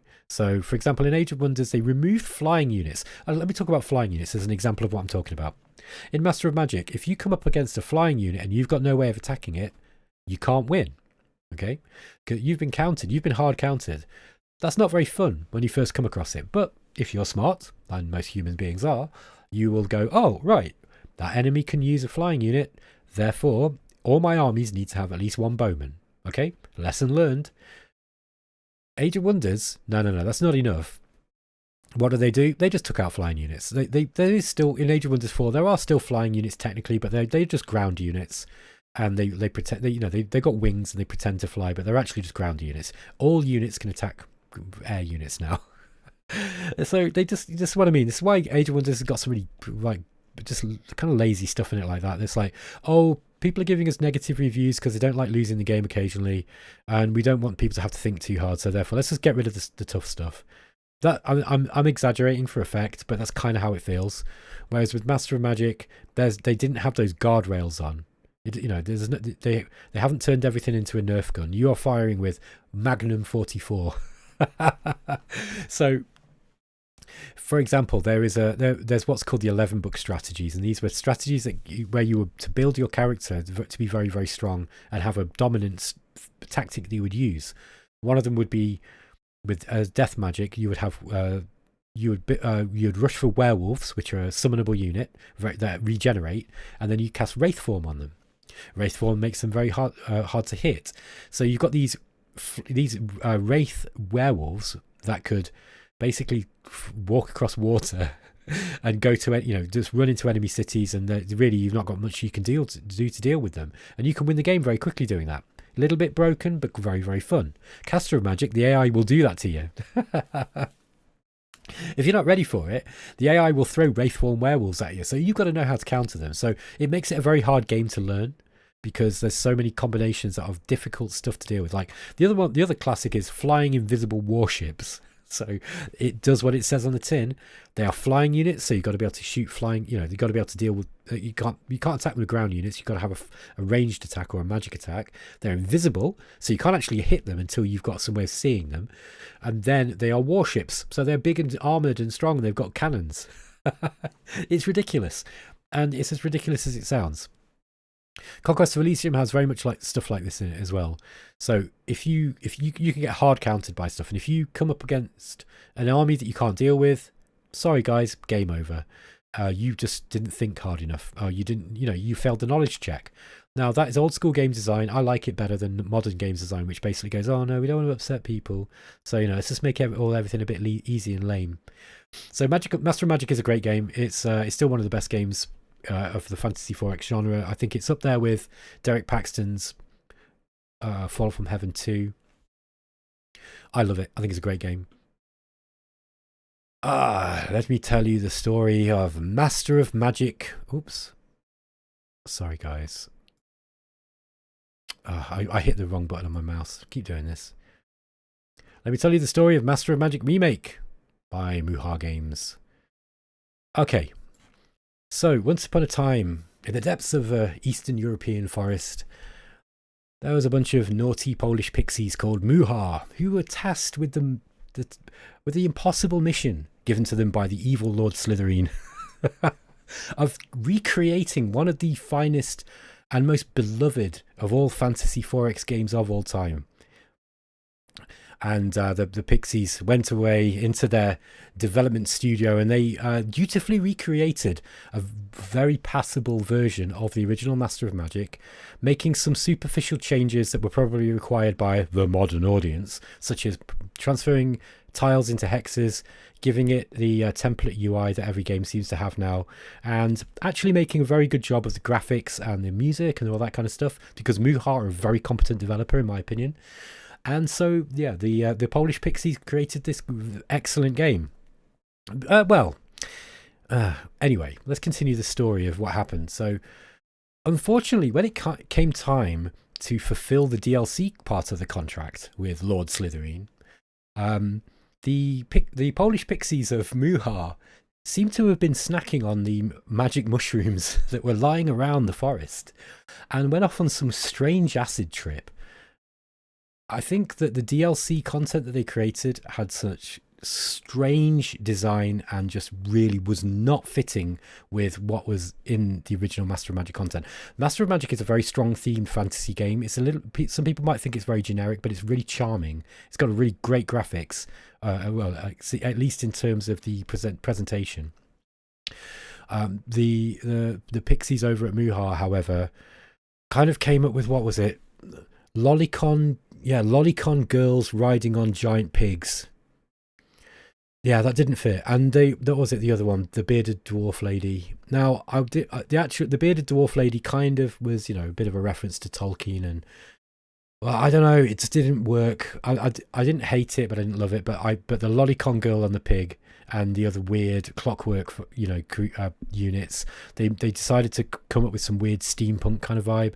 Now, I know that the dwarves in Master of Magic do technically have cannons, I think, but having clockwork units and this weird, I don't know, it just didn't fit, and I just didn't buy it. I was like, no, I'm not buying this.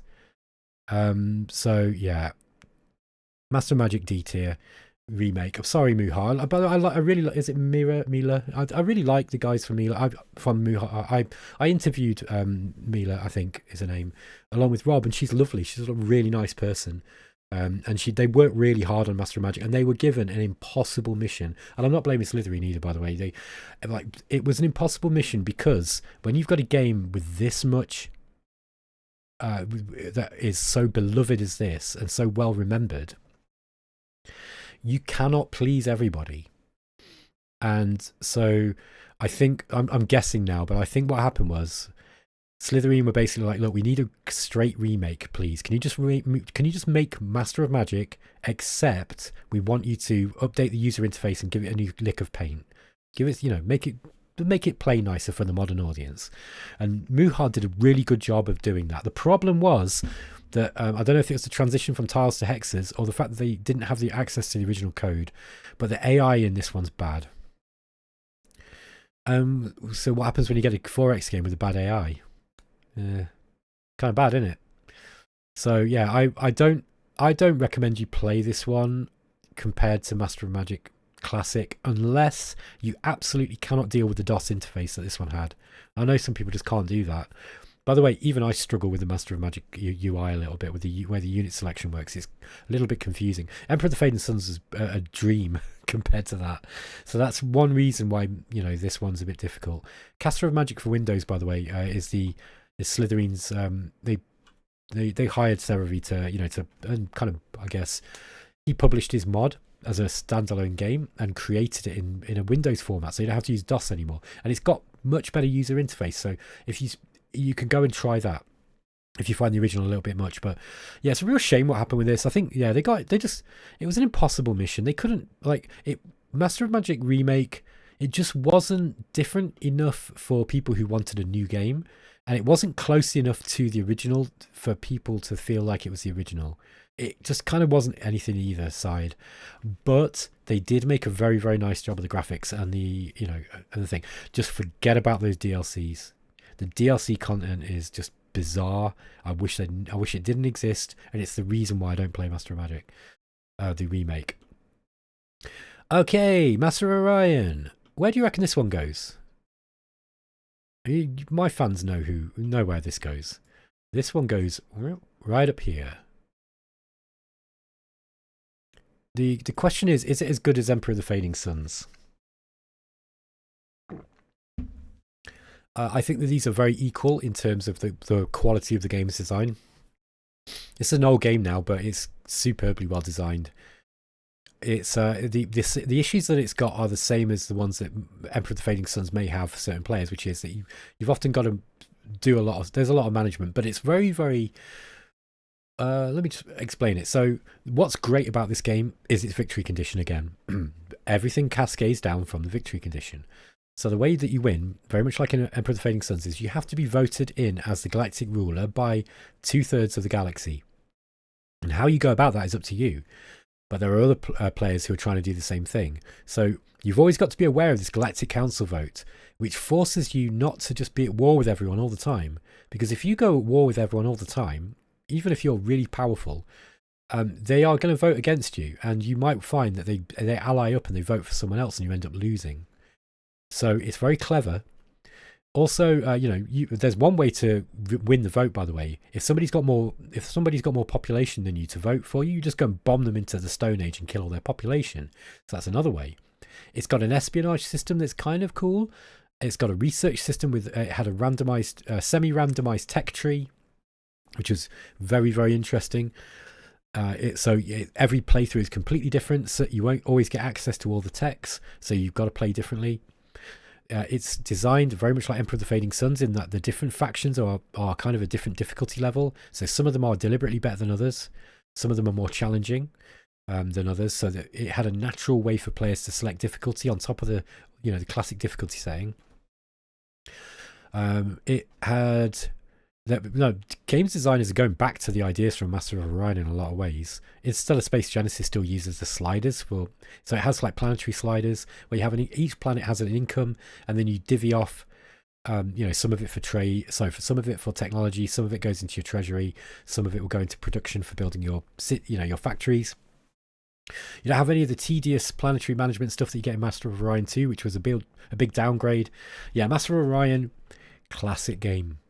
It's an old game now. It's 93, so a lot of people might struggle with it, which is why we've got Remnants of the Precursors, which is a free remake of Master of Orion.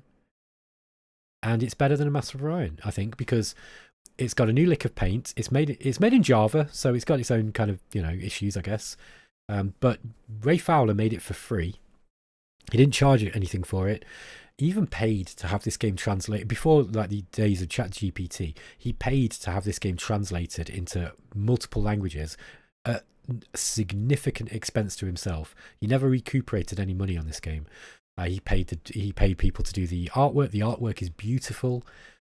It's got great music. Like, everything about this game is just really, really well done. And he fixed all the exploits, and he fixed the bugs, and he made very few changes. This is the work of a man who knows the original inside out, knew all its problems, and delicately applied careful and considered changes where they were necessary to make the game a little bit better, or a lot better. User interface is magnificent. It's got very, very innovative user interface, even though it looks kind of, it's basic. He wanted it to look like the original Master of Orion in some respects. So the UI designer had the brief to make it look like Master of Orion, but it's got some very, very interesting and, to this day, unreplicated innovations, I think, that you need to go. Anyway, go and download it. It's free. Go to, I think it's hosted on itch.io, so go and get Remnants of the Precursors. It's a free version of Master of Orion. It's better. It's got a Zilmi AI mod. There's a group of guys who put together a few mods. One of them is the governor mod, so it can automate some of the stuff for you if you like that kind of thing. There's more AI. I can't remember what it's not, the other guy's name. Modnar. Modnar put in some of his AI. So there's loads of different AI types. Zilmi's AI is brutal. I can't play it. It's too hard. And I'm pretty good at Master of Orion, or I used to be. But that's really hard. If you want a challenge, you can have massive galaxies in it. It's just fantastic, and it's free. Like, so what are you waiting for? It's one of the best games ever made, and it's an S tier game right at the top. It's the top of the list. Go and play it. It's free. Master of Orion 2. This is somewhere between low S tier and high A. People like argue over which one's better. Some people prefer Master of Orion 2 because it's got more stuff for immersion. It's got heroes in, so you can your fleets can be led by heroes now. It's got they basically carbon copied the. I think this is probably something like this. They've carbon copied the city management from Master of Magic, and they put it into Master of Orion where it really didn't need it actually. So that kind of makes the game a bit, Master of Magic. That's one of the flaws of Master of Magic as well. The city design, the city management's a little bit. It's one of those things where you kind of build everything everywhere.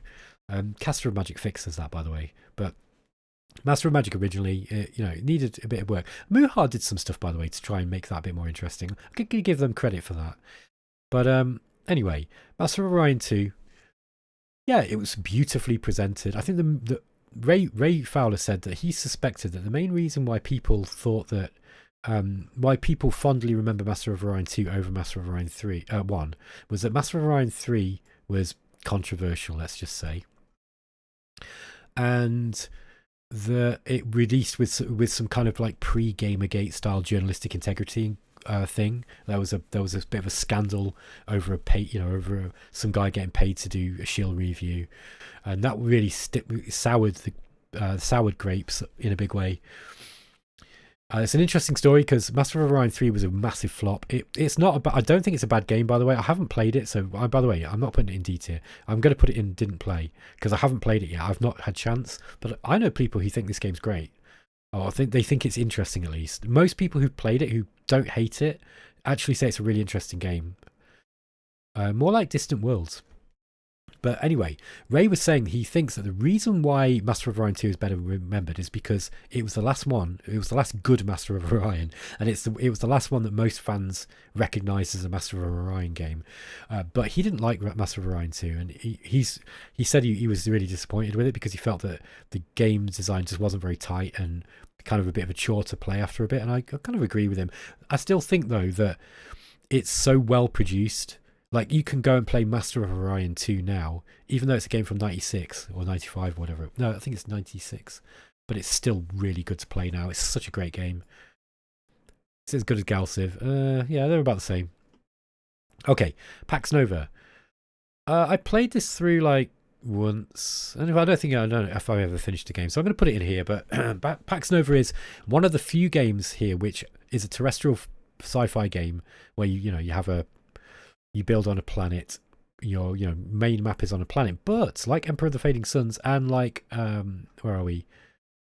Galactic Ruler, it allows you to actually go to other planets and colonize other planets too. Very rare in terrestrial 4X this. So, but it's felt a little bit by numbers. I think development on it stopped, which is a shame. You know what? I think this could have been a good game. It's not a bad game. I think if somebody put a gun against my head and forced me to review it, I'd say it was a kind of high D, low C tier. But I'm going to put it in didn't play just for for my own integrity's sake. Same Pegasus Expedition. I got this game given to review, and this is one of the Pegasus Expedition is the reason why I mostly now I don't accept keys from developers, because when I take a key from a publisher, like I get PR firms contacting me every day. They send me like dozens of emails. Any influencer will tell you this. I get loads of emails, and sometimes they put a game key in there. So I was like, okay, yeah, I'll have a look at this. It looks like kind of up my alley, and I didn't like it. I was like, what? This is not a 4X really. It's more of it feels more like the strategic portion of Battlefleet Gothica, if you know that game. That's kind of how it was a very light 4X light game. Very interesting combat though.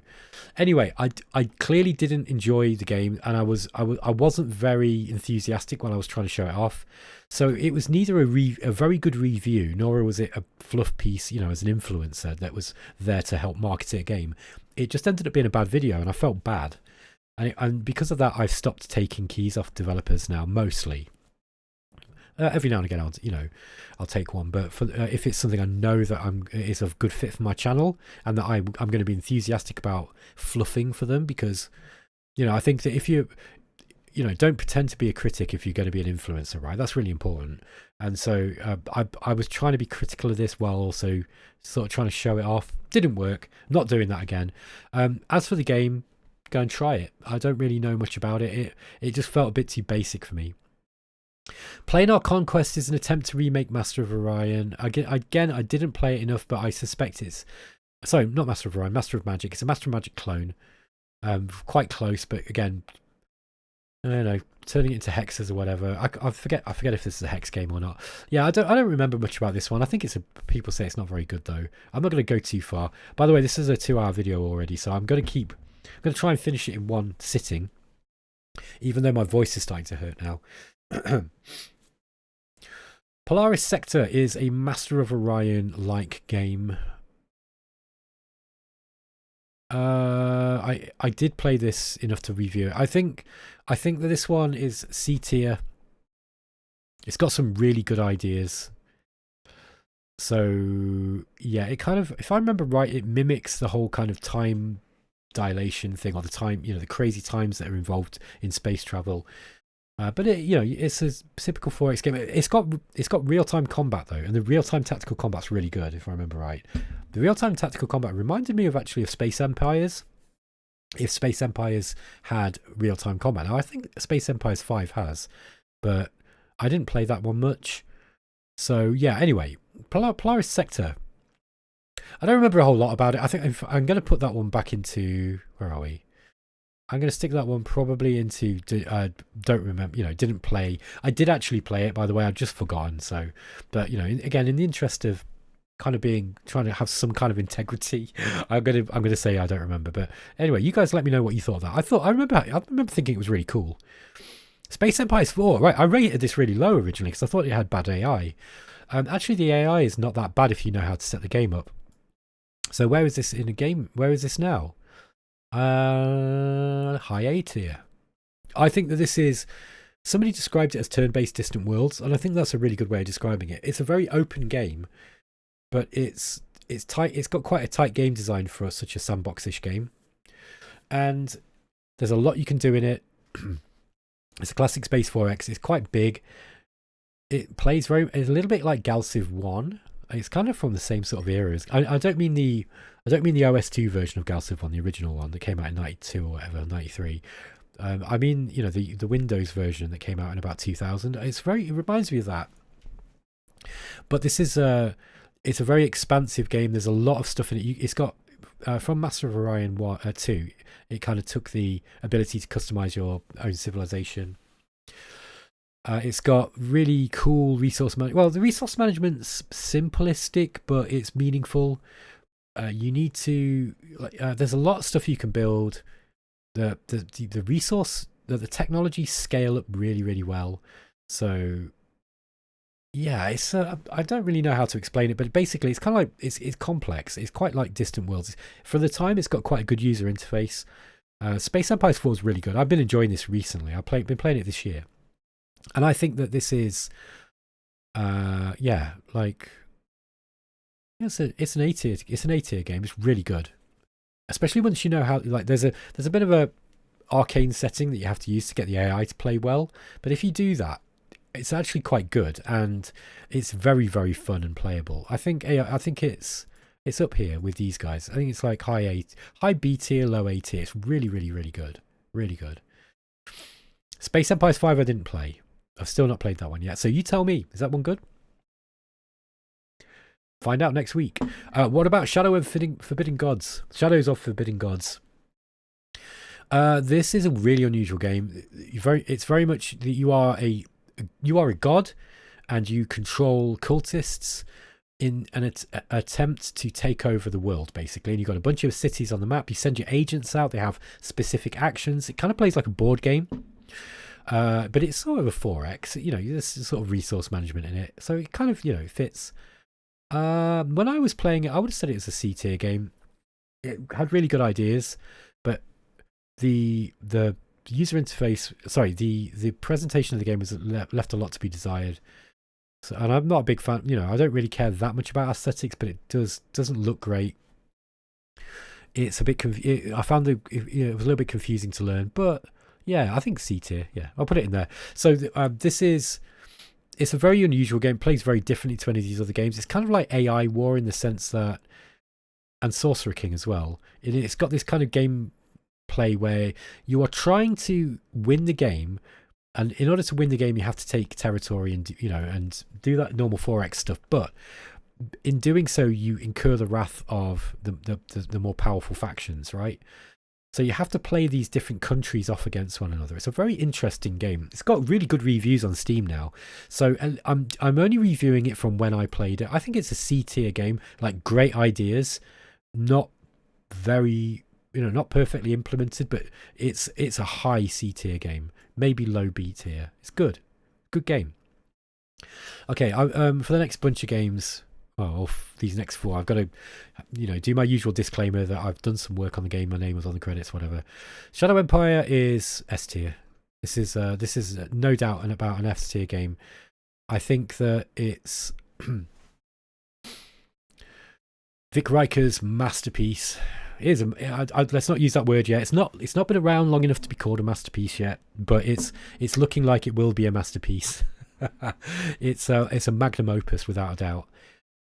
It's a space 4X, it's a terrestrial 4X game in a very similar universe as Emperor of the Fading Suns and Armageddon Empires. Post-apocalyptic setting on a procedurally generated world with a very, very good procedural generation that mimics how planets are really made. So it's really clever. It makes beautiful maps. It's got good graphics.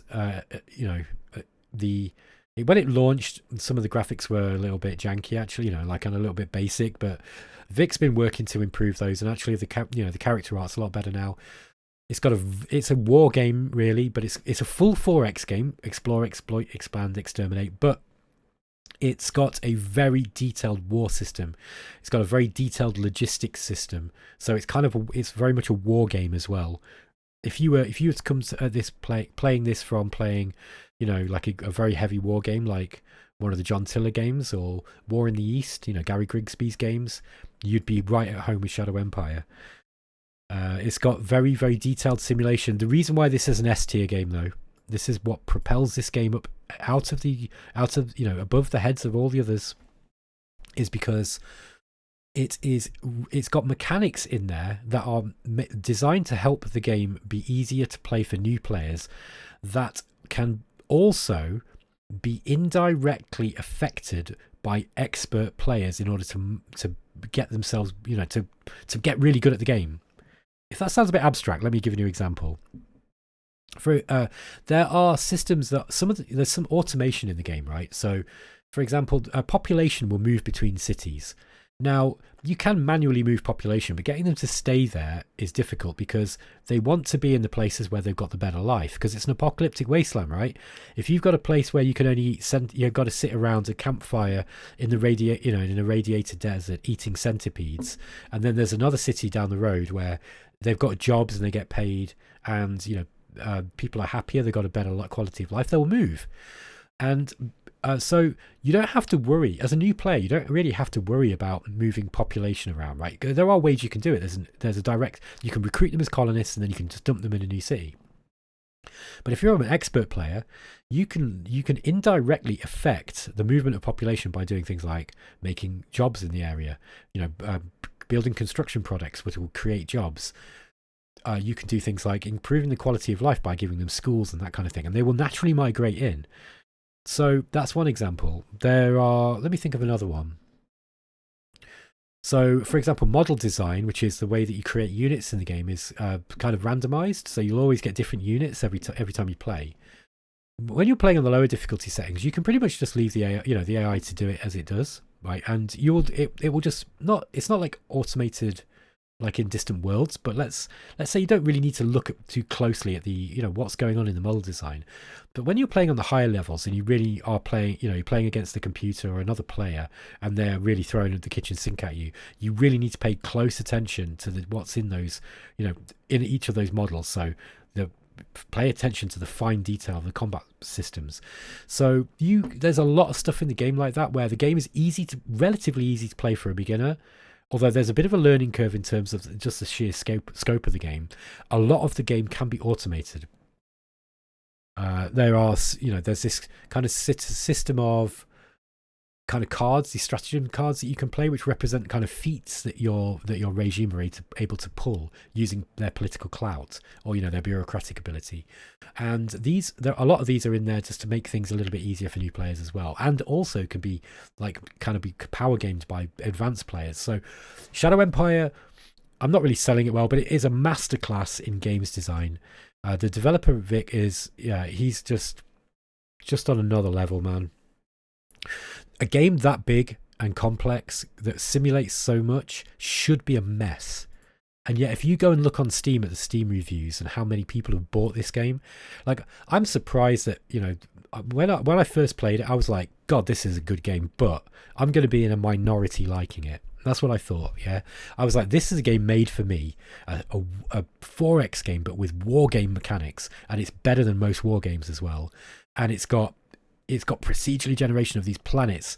It's got it's got a decent diplomacy system. It's got strong victory. It's got a strong victory condition that everything kind of feeds into. All the things that an S tier game needs, right? It's got loads of detail. This should be a fucking mess, but it's not. It's so good, and he's constantly polishing the game as well. So yeah, again, full disclosure, I've done a bit of work on Shadow Empire for Vic, in various ways, and he's a buddy of mine.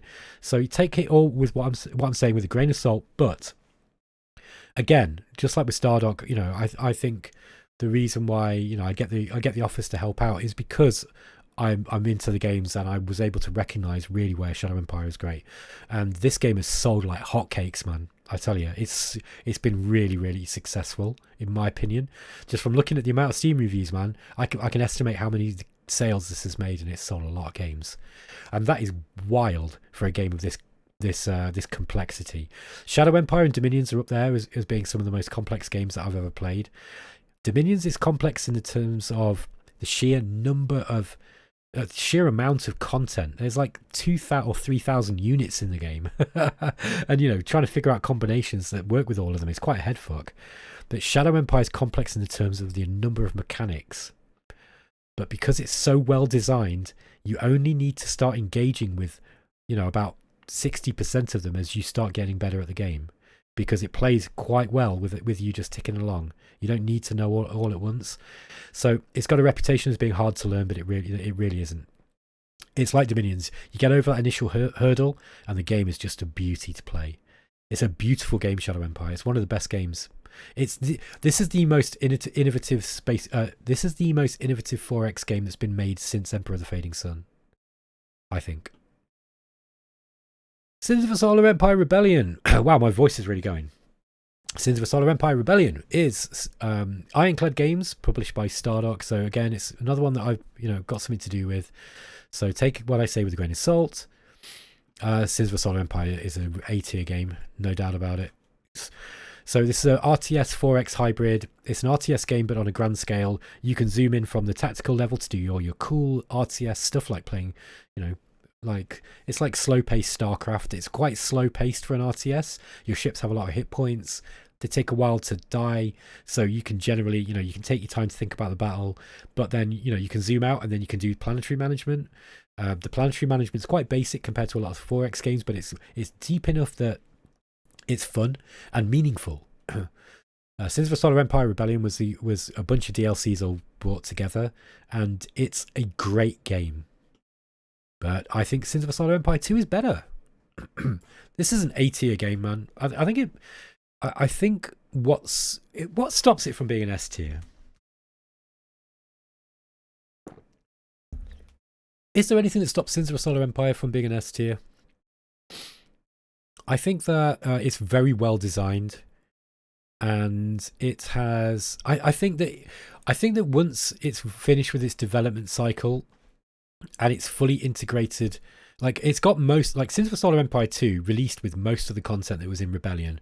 There was just a few little things that they left out. Either it wasn't working that well, or, like some of the ships that they got rid of because they weren't really that good and community were complaining about them. Or there was a few bits and pieces that weren't in the game, that when it released, that they've been adding in, like the new population and allegiance mechanics. Sins of a Solar Empire 2 is a really good multiplayer game. It's really good fun in co-op because, it's great fun. I think what stops this game from being an S tier game actually is the fact that the AI is passable, but it's not perfect. I think if the game had really strong AI, like Galciv level AI, I think this would be an S tier game. I think I might have said it. I said Sins of a Solar Empire was an S tier game last time. I'm going to put it to A tier. I think that it's the game AI. I think if the game AI had, if it was really cunning, like it is an AI war or something, I think that then this would be like, it's a joy to play as it is. I think it's up there with these games are up there with Galciv. As good as Master of Magic. Yeah, I think it is. It's tight. It's a tight games design, man. There's a load of cool stuff in there. I think when if they, I don't know what they're doing with diplomacy, but I think once the diplomacy stuff is really on the same kind of level as it was in Sins of Solar Empire Rebellion, that's also going to push it up a little bit more. But it's got a lot of stuff in diplomacy that this one didn't have, like being able, having timed alliance timers, so that you can lock in an alliance with somebody for 5-10 minutes, whatever, so that you can guarantee what it is that you want from them in that time. I think it's got loads of innovative stuff in it like that. It's really beautifully presented. It looks great. It plays smoothly. I like Sins. Sins is great. But yeah, again, I work for Stardock, so. But if I don't like their games, I'll say so. By the way, Brad didn't hire me to be a sycophant. Speaking of which, Sorcerer King Rivals, I think this is like C tier. I like Sorcerer King. I didn't play it a whole lot though.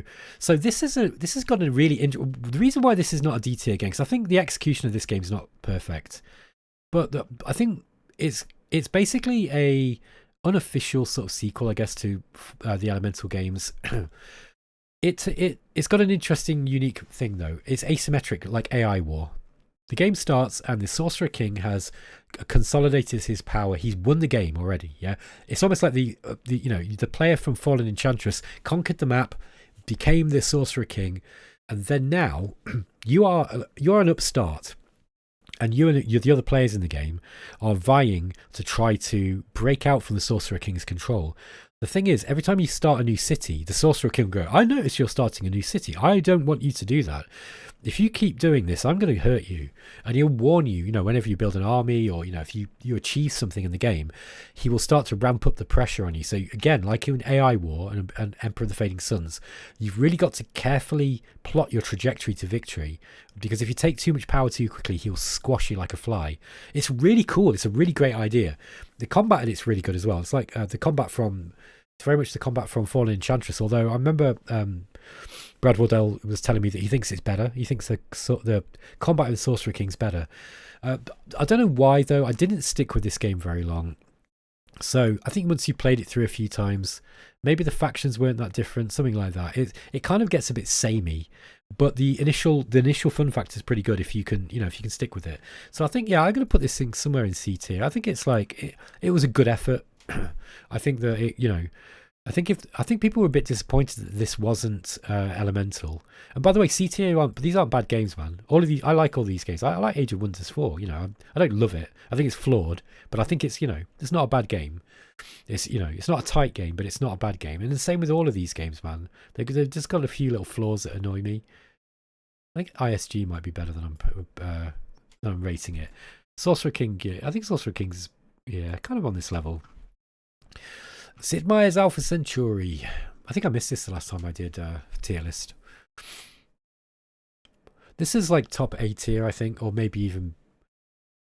I think Sid Meier's Alpha Centauri is another game like Emperor of the Fading Suns. It's very much based around its lore, and because the game mechanics are based around the lore, even though it is a Civ game, it's it's a Sid Meier's Civilization game, really, but it's not a simple reskin. It's got its own unique flavour and unique mechanics. It's not just a skin of Civ 3. I think that this is somewhere between A and S tier. I think now the design is showing its age a little bit, but I played the hell out of this game when I got it. Its acronym is SMAC, and this game is like smack. Yeah. It is like smack or any other highly addictive substance. I played it over and over and over. I completed it with all of the factions pretty much. I'm sure I did. And they've all got the game is really, really heavily based around this great lore they built up, and it's got that kind of like Dark Souls style storytelling where the story is told through the technology tree descriptions, like Dominions as well, very much the same. You read the story in Dominions by reading about the units that are in the game, and it's very much like that.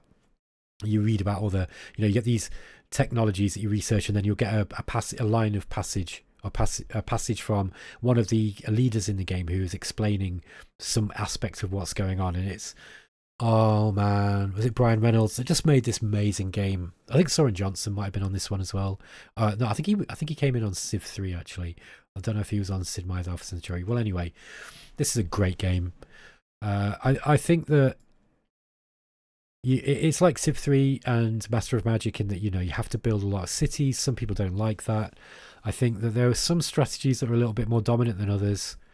I think that the DLC, the expansion that they came out with, Alien Crossfire, I don't remember playing that much, so I don't really remember whether it added much to the game or not, whether it just added more factions, alien factions.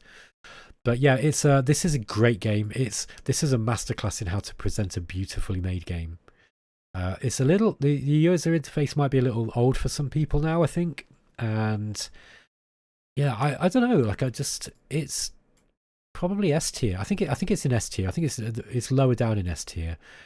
Is it as good a game as Shadow Empire? I don't think so, but I think it's kind of up there. Is it as good as Dominions? No, but it's up there, man. It's up there. Yeah, it's got to be S tier. It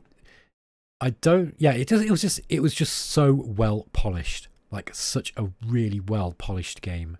And when you have execution that good, it's really difficult to argue that the multiple victory conditions kind of lead the game design off in different ways, which is what happens with multiple victory conditions usually. The more victory conditions you put in a game, the looser it tends to be. But this one seems to be quite tight. By the way, There's a guy on the 4X Gaming Discord who has made a bunch of mods for. He's made a mod for this game that he talks about all the time. If you, I'm sorry, sir, I've forgotten your name, but I want to shout you out because if you go on the 4X Gaming Discord and just put any post about Alpha Centauri, he will appear. And you know, if you ask him kindly, he'll direct you to his mod. And apparently the mod's really good. He's very much like Caster of Magic. He knows the game dead well, and he's just kind of tweaked the game to make it a little bit better. So go and check out the mod. Okay, Songs of Silence. This is more like it. I'm gonna just not worry about this. This is actually, I don't know why I put this in here. This is not really a 4X game. It's more like Heroes of Might and Magic. And it's not finished yet, so yeah, sorry. But maybe we can talk about it in the comments. Sword of the Stars, a space 4X with real-time tactical combat. I'm going to put this in, didn't play it enough to have a real opinion, I'm afraid, because even though I keep meaning to play it, I just haven't. I took a look at it when we did our 4X games, you know, top 10 4X games, and I analysed the game's design a little bit, and I think that it looks really, really good. Apparently it's very, very good, but I just don't really know enough about it to really talk about it at this point. I've forgotten most of what I learned, and I never played it much. Space Tyrant is another one. I know this game well enough to be able to rate it. I think it's like C tier. I think it's if you want a fast-paced 4X game, it's pretty well executed. So yeah, I'll put it in B tier, something like that. It's as good as Legion Wars. Yeah, it's about on this kind of level. So fast-paced space 4X, you can finish a game in maybe an hour, half an hour to an hour on on the smaller maps, maybe half an hour. It's just fast. That's the whole thing about this game. It's funny. It's got a good sense of humor. You got to take over the world. It's really quick. Yeah, it's a good game. Try it. Star Ruler 2. This is a game that kind of sunk under the weight of its own ambition, but it is a good game. Low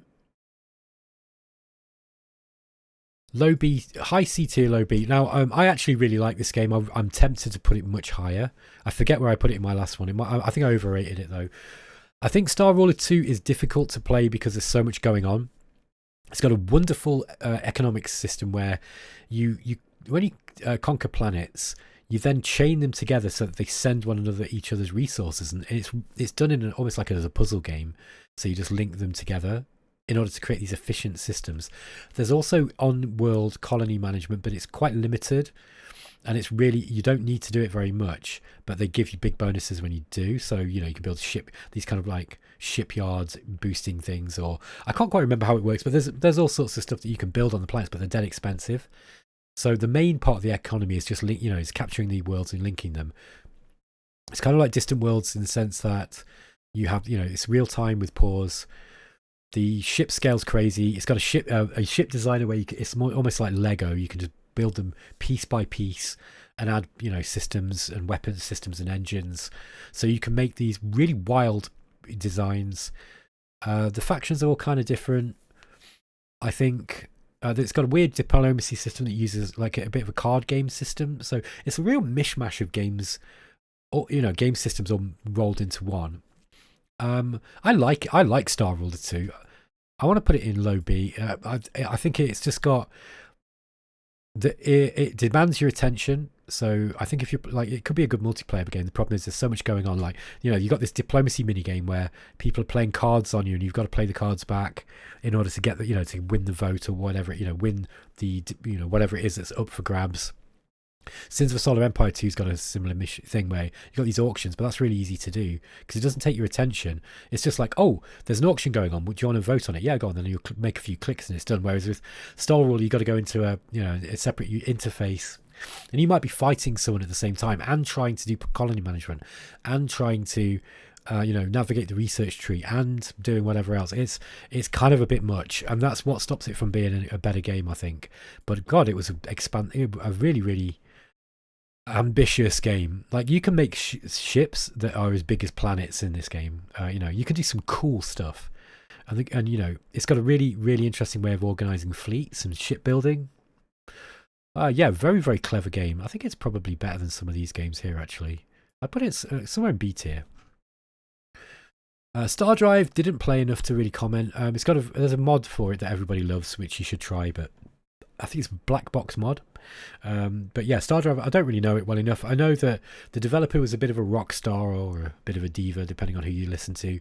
And, kind of a bit of he was, by all accounts, a bit of a genius games designer, but also kind of abandoned the game and then went and made he made Star Drive 2, and Star Drive 2 never quite got finished, and it was kind of okay. And then he came back and tried to work on it again for a couple of months and broke it, and then just disappeared. So I think that's the rough story of what happened with Zero, is it, and Star Drive. But apparently Star Drive 1 is really good. So it's a real-time Space 4X game, kind of like Distant Worlds, more Master of Orion-ish. I don't know. Anyway, go and check it out. Stars. This is another one that, look, there's a lot of it in here that I'm being honest, that I haven't played much. I've only just started playing Stars. This is a game from 1995, I think it first came. I think it was released in 97, but I think the shareware version was out in 95. It's like Master of Orion, but more complex. It's got like Space Empires 4-ish depth. It's got quite a basic user interface that looks more like Aurora 4X. Oh god, I didn't put that on here. It looks more like Aurora 4X or something, because it's just got a basic star map, and then it's all very much spreadsheets, drop down menus. Stars, I don't know enough about it yet to be able to comment, but for a game that was made in 1997, it's still got an active community of people playing multiplayer. So apparently it's a really good multiplayer game. So do not ignore this game. Apparently it's great. Stars in Shadow, I do know. Stars in Shadow is a B-tier game, whereabouts high up, I'd say. I think this is a really good game, actually. This is the best of the Master of Orion copies. Of course, I haven't played Dominus Galaxia enough to be able to really say that confidently, because some people love this game, by the way. But I think that Stars in Shadow, it's got a bit of a divisive art style, but I really love it. It's beautifully, it's got great cartoonish graphics, but they're tastefully done. It's not, I don't like ISG because it feels kind of a little bit whimsical and sort of twee somehow, whereas this feels like, the aliens might be cartoon, they might be drawn as cartoon characters, but they've got menace to them. I like it anyway. Great music. The music in this game is brilliant. The graphics are good. I like the user interface. It's Master of Orion 1 with some Master of Orion 2 stuff in there, with simplified colony management that actually makes the game loads better. Great tactical combat. It's better than Master of Orion, in my opinion. It's got a decent ship design. The game AI is really good. Yeah, man, actually, this is a good game. I think it's... Is it up there with Galciv? Yeah, I think so. I think it's a really... I highly rate Stars in Shadow. I think it's really good. I think it's high B tier. It's as good as Space Empires. I'm going to have to go through these and reorder them a little bit, but we're running out of time. Star Traders 4X. I've only just bought that one and I don't have it. Sorry, I haven't played it. Star Traders is made by... Star Traders 4X, sorry, is a 4X game made in the Star Traders universe, which is an RPG game made by Treese Brothers. Treese Brothers are known for Templar Battle Force, as well as, there's another game in their Star Traders universe. They're great at tactics games. They make super detailed, very, very, very much like the guys from Illwinter. They like to put lots of content in them. So there's loads and loads of stuff that you can do. I don't know this game at all, but I'm just talking about Treese Brothers. They've just put out a game, by the way, called Cyberknights. What is it called? Cyberknights something. Flashpoint. That's it. Cyberknights Flashpoint. That is a really, really good XCOM-ish game. It's like XCOM meets Invisible Ink. So it's a very stealth-focused tactical combat game with a campaign that ties it together with base building, and it's great. Go and play Cyberknights Flashpoint. Treese Brothers are smashing it, mate. I actually went back and played Star Traders, the main flagship RPG they've got at the moment. Which one is it? I can't remember what it's called now. Star Traders something or other. But that's actually a really good game. I didn't like the art style in it, and it really annoyed me for a long time. And I really let that ruin the experience of what is a really good game. But Star Traders Frontiers or something. Star Traders is really good. I don't know about the 4X version, I'm afraid. Okay, here's the other big. This is one of the biggest games in this list. Sorry, I don't like Stellaris much. I think it's better than... I think I'd rather play Master of Magic. remake. But I'd rather play Stellaris than id or Imperium. No, no. I can't do that to Stellaris. It's not that bad. Would I rather play Age of Wonders? I'd rather play Age of Wonders 4 than Stellaris. Yeah, okay, so I'm going to put it in C tier. I don't think it's a very good strategy game, but I think it's a very, very good immersive RPG that sells the fantasy of being a galactic ruler. And I think once you start getting into the late game stuff, it gets kind of cool. I find the early game a bit boring though, and I like warfare in these games, and if the warfare simulation is not very good, then I kind of get bored. I just can't get through Stellaris. I think part of the problem is as well with Stellaris is that every time a DLC comes out or they make a major update, the game changes significantly, and I've got to go back and learn it all over again. This is a big problem with Paradox games that have these endless DLC policies. When you've got this games as a service thing, and they just release endless DLC, they're just piling on more and more content. None of it really fixes Stellaris' big problems, which is crap warfare, poor combat system. So the macro level of the war simulation is not very good. I don't like the way that combat plays out. Really, ship design's boring. Research is boring. The exploration side of the game's fun because it's got all these kind of cool story stuff in.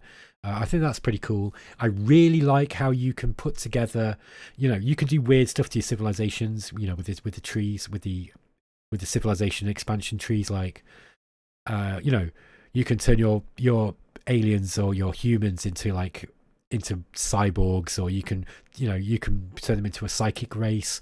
I love all that stuff. I think the diplomacy stuff's a bit, I don't know. I just can't. It's been such a long time since I've got into the end game of Stellaris that I'm not really qualified to talk about how good the diplomacy is in the game now. But I remember it being very boring and kind of like typical Space 4X, dull, there to just kind of keep people off your back long enough so that you can conquer them.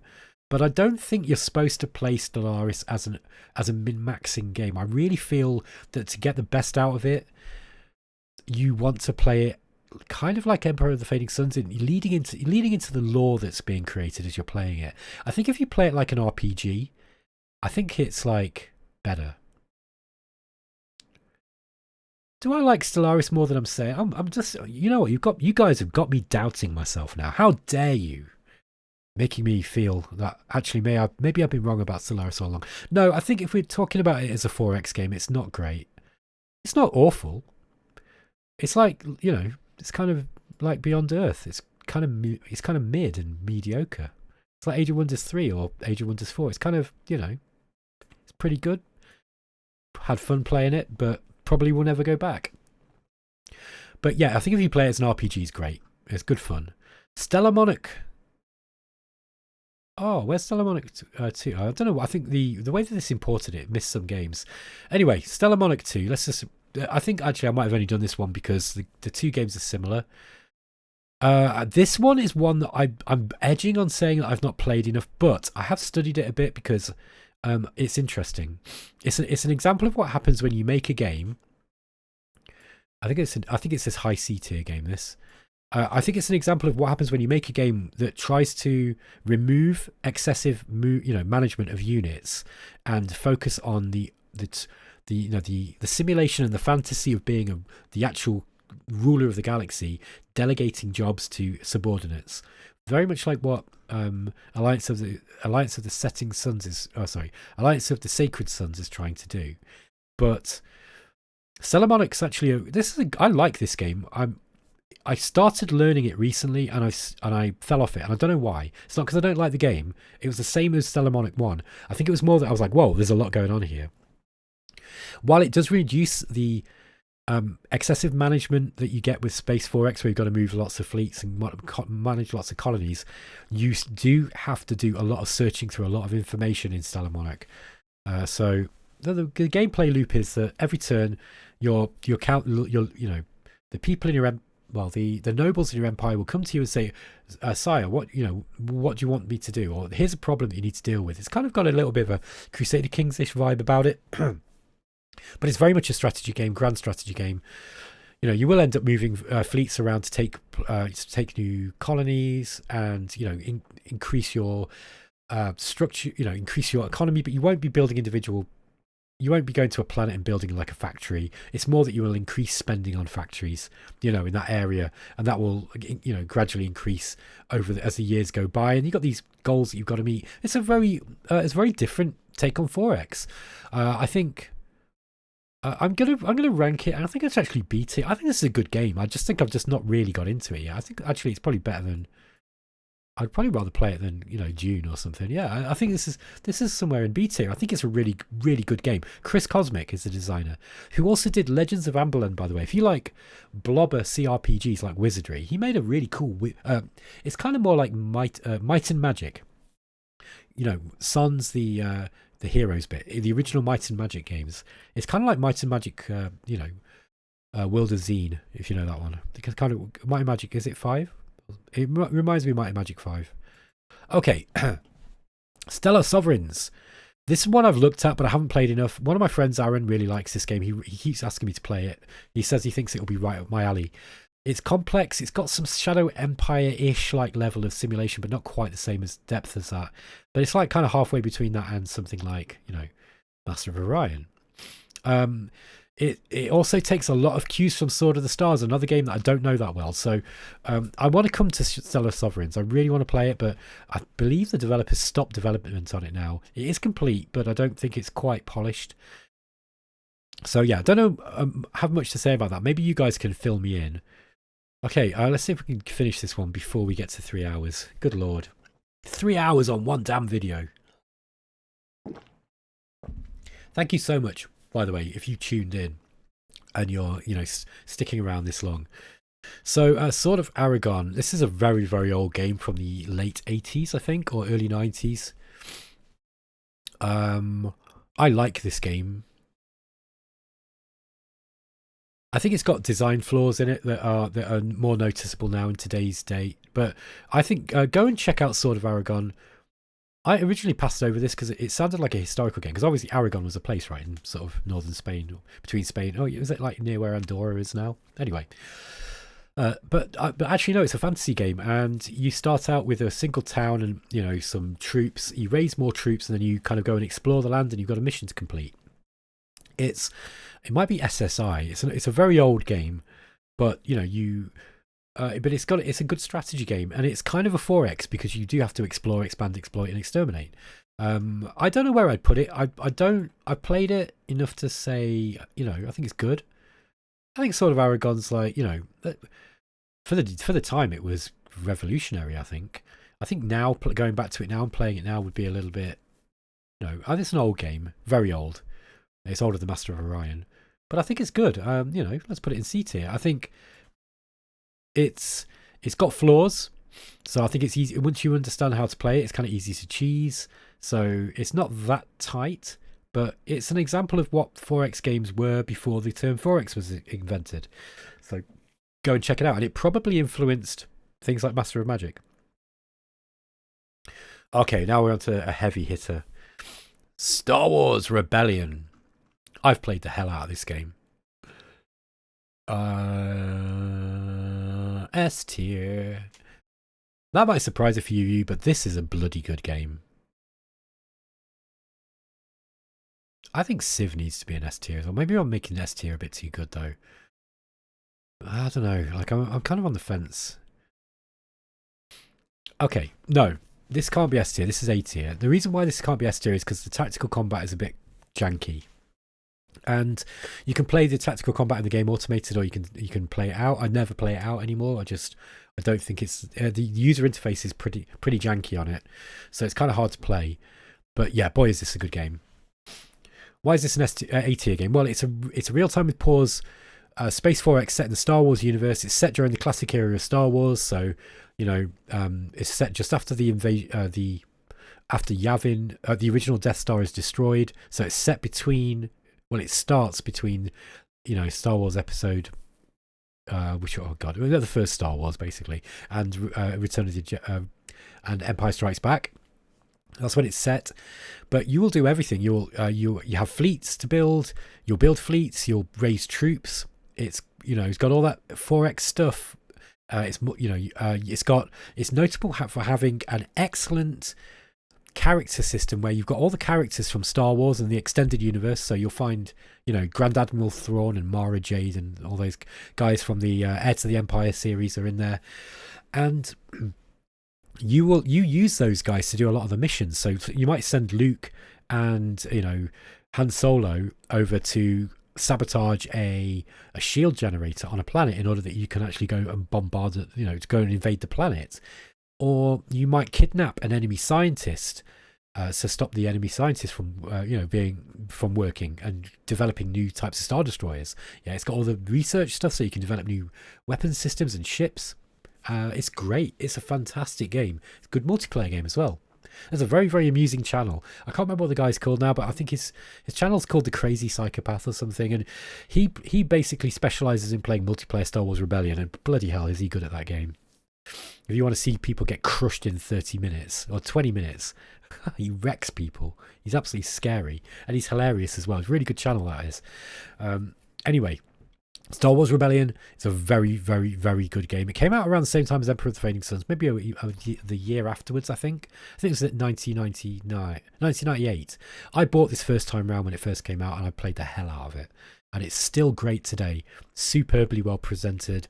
Really, I mean, man, when a Imperial fleet full of Star Destroyers turns up on one of your systems that you're not expecting, oh, it's so scary.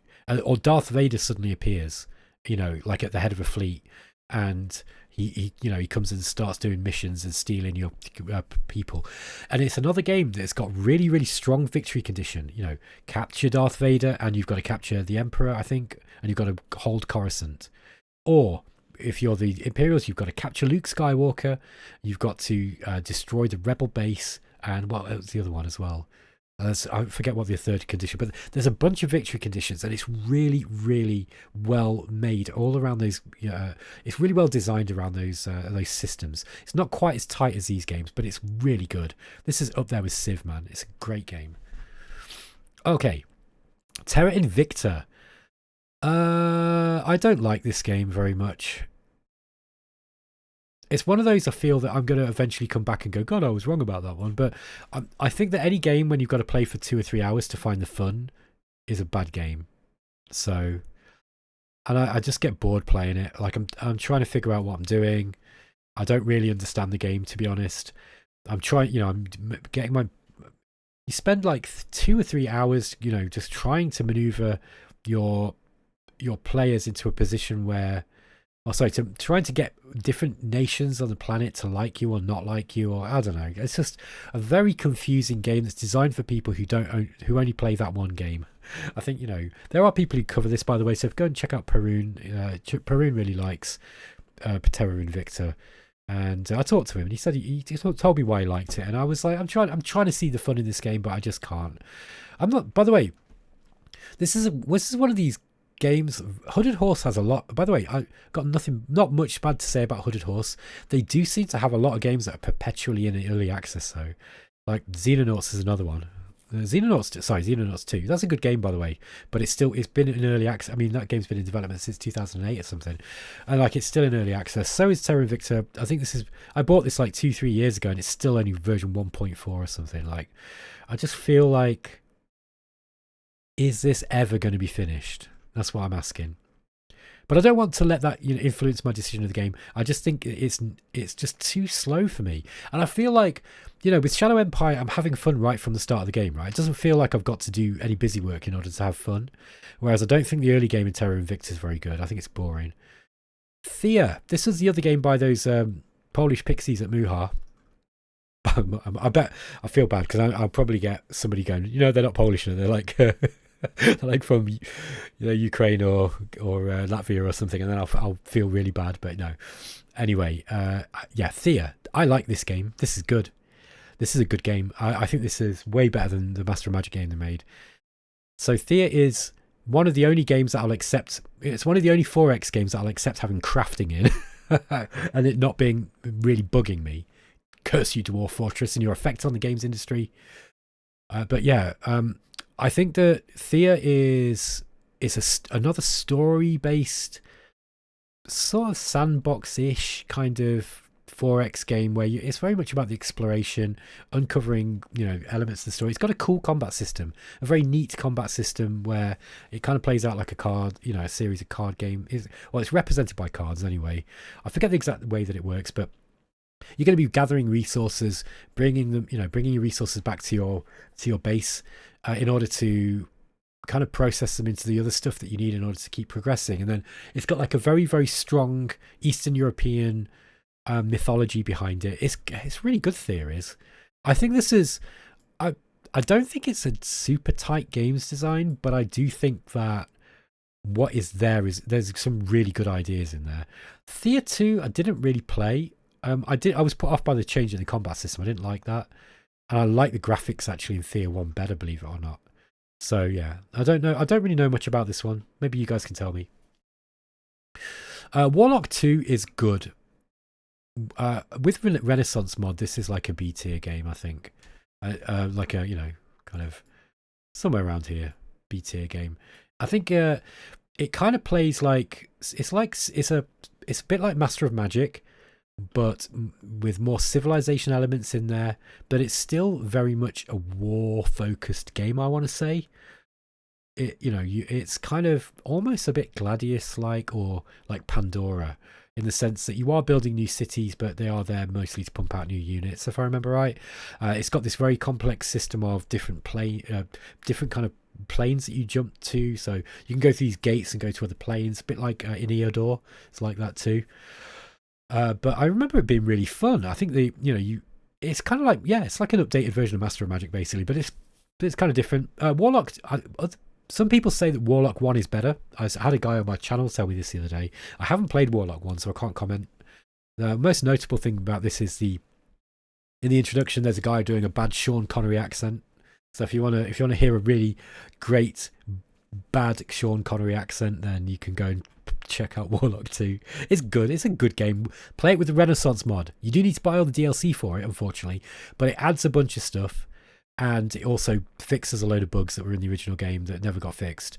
So I think most people everyone I've spoken to who likes this game plays with the Renaissance mod. So go ahead and try that out. Where do I think this game lies? I don't really play it much. I'm not put it in C. Yeah, maybe I'll put it in top of C tier. I think it's a good game. Without Renaissance mod, it's like kind of D. But I think with Renaissance mod, it's like high C tier.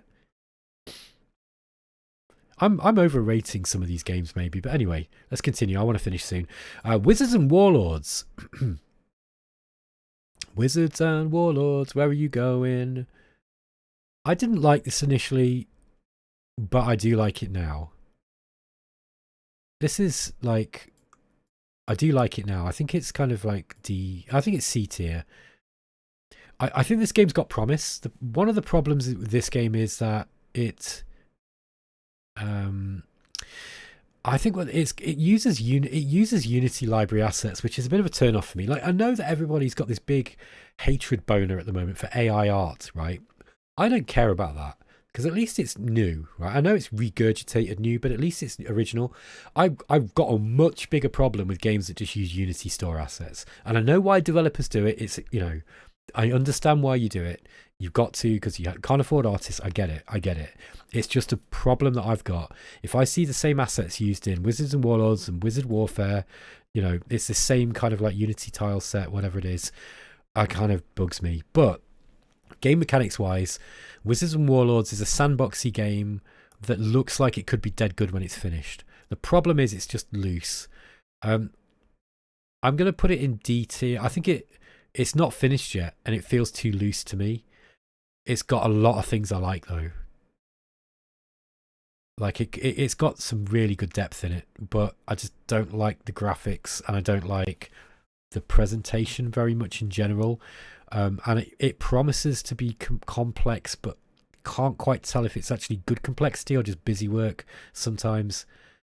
I want to like this one. I'm going to put it low C tier. I think, but I might be underrating it. Again, it's one I have played it, by the way. I've played it through a few times, but I kind of need to play it more to really give it a good going through. Wizard Warfare I haven't played. This is a simple, fast-paced fantasy 4X game with the same Unity assets that all the rest use. I don't know, like yeah, I don't really feel very inspired to play it, but I don't think it's a bad game. I think it's one of those that, like, Daz Tactic covered it, so go and check out his video. Look at this. Oh, there's Age of Wonders disappeared again.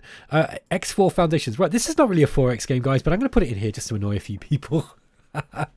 This is a really good game. I think it's, in terms of tightness, it's low because it's a sandbox game. It's kind of janky. I liked this on the release. I think it. I don't know. I'm going to put this in B tier. I think this is a B tier game somewhere. Yeah, I've overrated some of these, man. I think I need to put Age of Wonders down into C. Star Rulers going in C. Dune Spice Wars, I think, is going in C. Yeah, I'm overrating some of these. By my own kind of like criteria, I don't think some of these games are as good as I'm making out. X4 Foundations is great though. This is it's actually a flight sim. It's kind of like, it's like Elite Dangerous, but it's a full-blown 4X game as well. You can go from, you start out with a ship, you do a bit of trading for a bit, and then you can buy your other ships and you can get other pilots to fly them for you. Once you've played for about 20 minutes or half an hour, you can actually play the whole game without ever flying your ship at all. You can just direct other ships to go and pick up, do the trading thing, find, do the exploration. You explore these sectors, you find resources, you go mine the resources if you want with your mining ships, or you can build mining ships and get them piloted out there. Then you can build your own star bases, and then you can start pumping out more ships, and before you know it, you're a force in the galaxy, and you can go and start taking on the other empires. It's a bona fide 4X game, but it's kind of, it's also kind of like it's like a first person 4X. I kind of put this here in as a bit of a tongue-in-cheek thing, but it is it is actually it is a good 4X game, and it's a 4X game where you can actually then get into one of your ships and get your joystick out and start shooting other ships. It's really good. X4 is getting better as well all the time. I don't know where I'm gonna have to do a pass of these when I'm finished and just go through and really get them sort of fixed. Zephon I'm on the fence with. I think I need to put this into didn't play enough yet. No, I think I have played it enough to be able to rate it. So I think that I don't like it as much as Gladius yet. I'm gonna put it somewhere in C tier. I think that this is an interesting case study of what happens when you make a game that removes the 4X core element, i.e. diplomacy, in order to make it better. And then you re-add that diplomacy and try to make an excuse for it to be there. And they've done that by adding this end game. It's better than C tier. I think. Yeah, let's put it in. I'll put it in C. I feel like this game needs more work. There's not enough faction diversity at the moment. All the factions, you're kind of picking a philosophy, so to speak, and that will determine which units you get to build in the tech.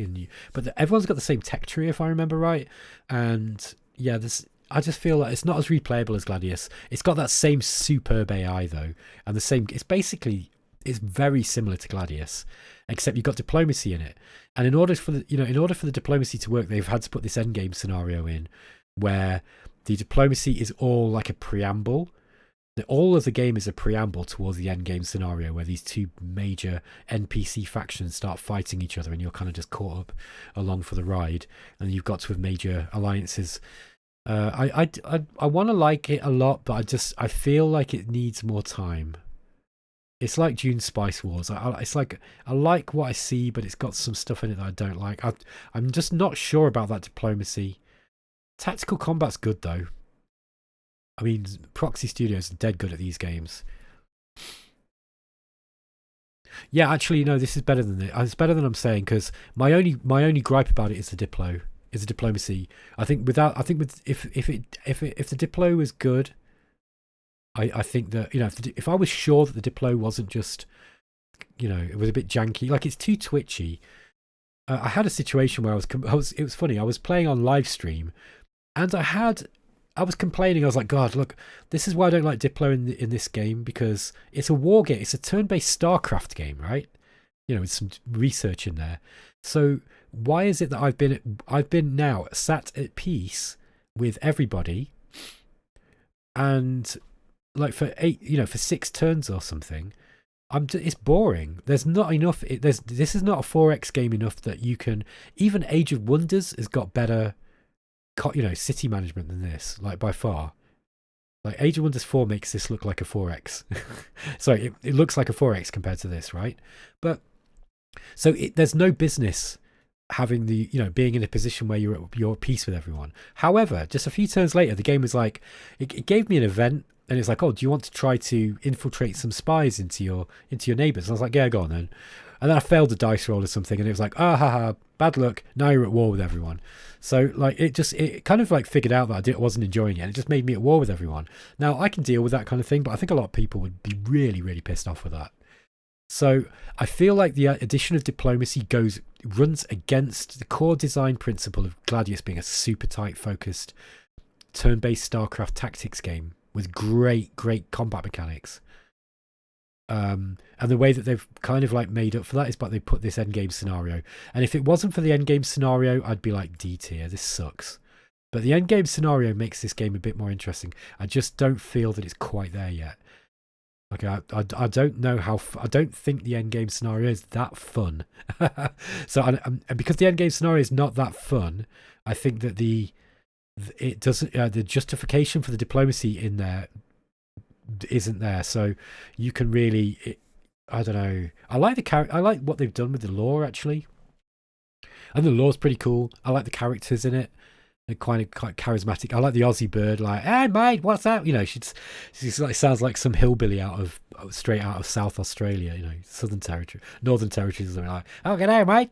But actually, it's I don't know. The presentation's not enough to get me over that gripe I've got. Okay, the two Solium Inferno games. The original by Vic Davis, Cryptic Comet, is a classic.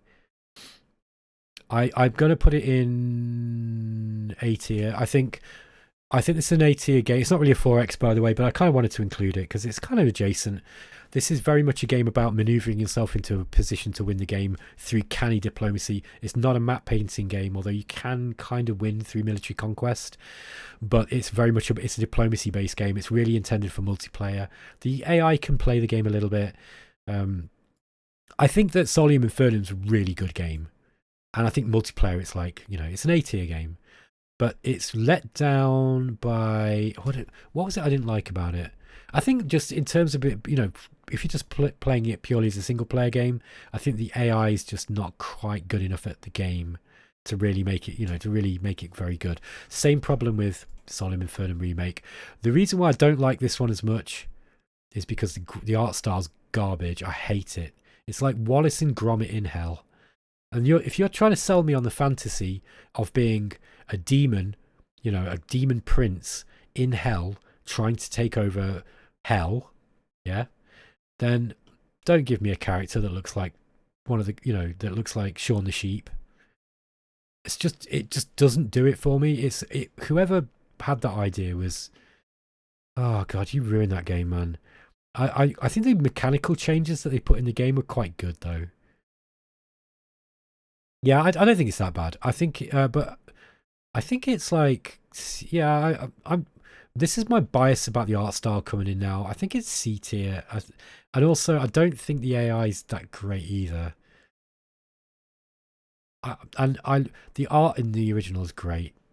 It's not as filled as art. It's not got as much art in as Armageddon Empires, but what art is there is beautifully well done. It really feels like Dante's Inferno.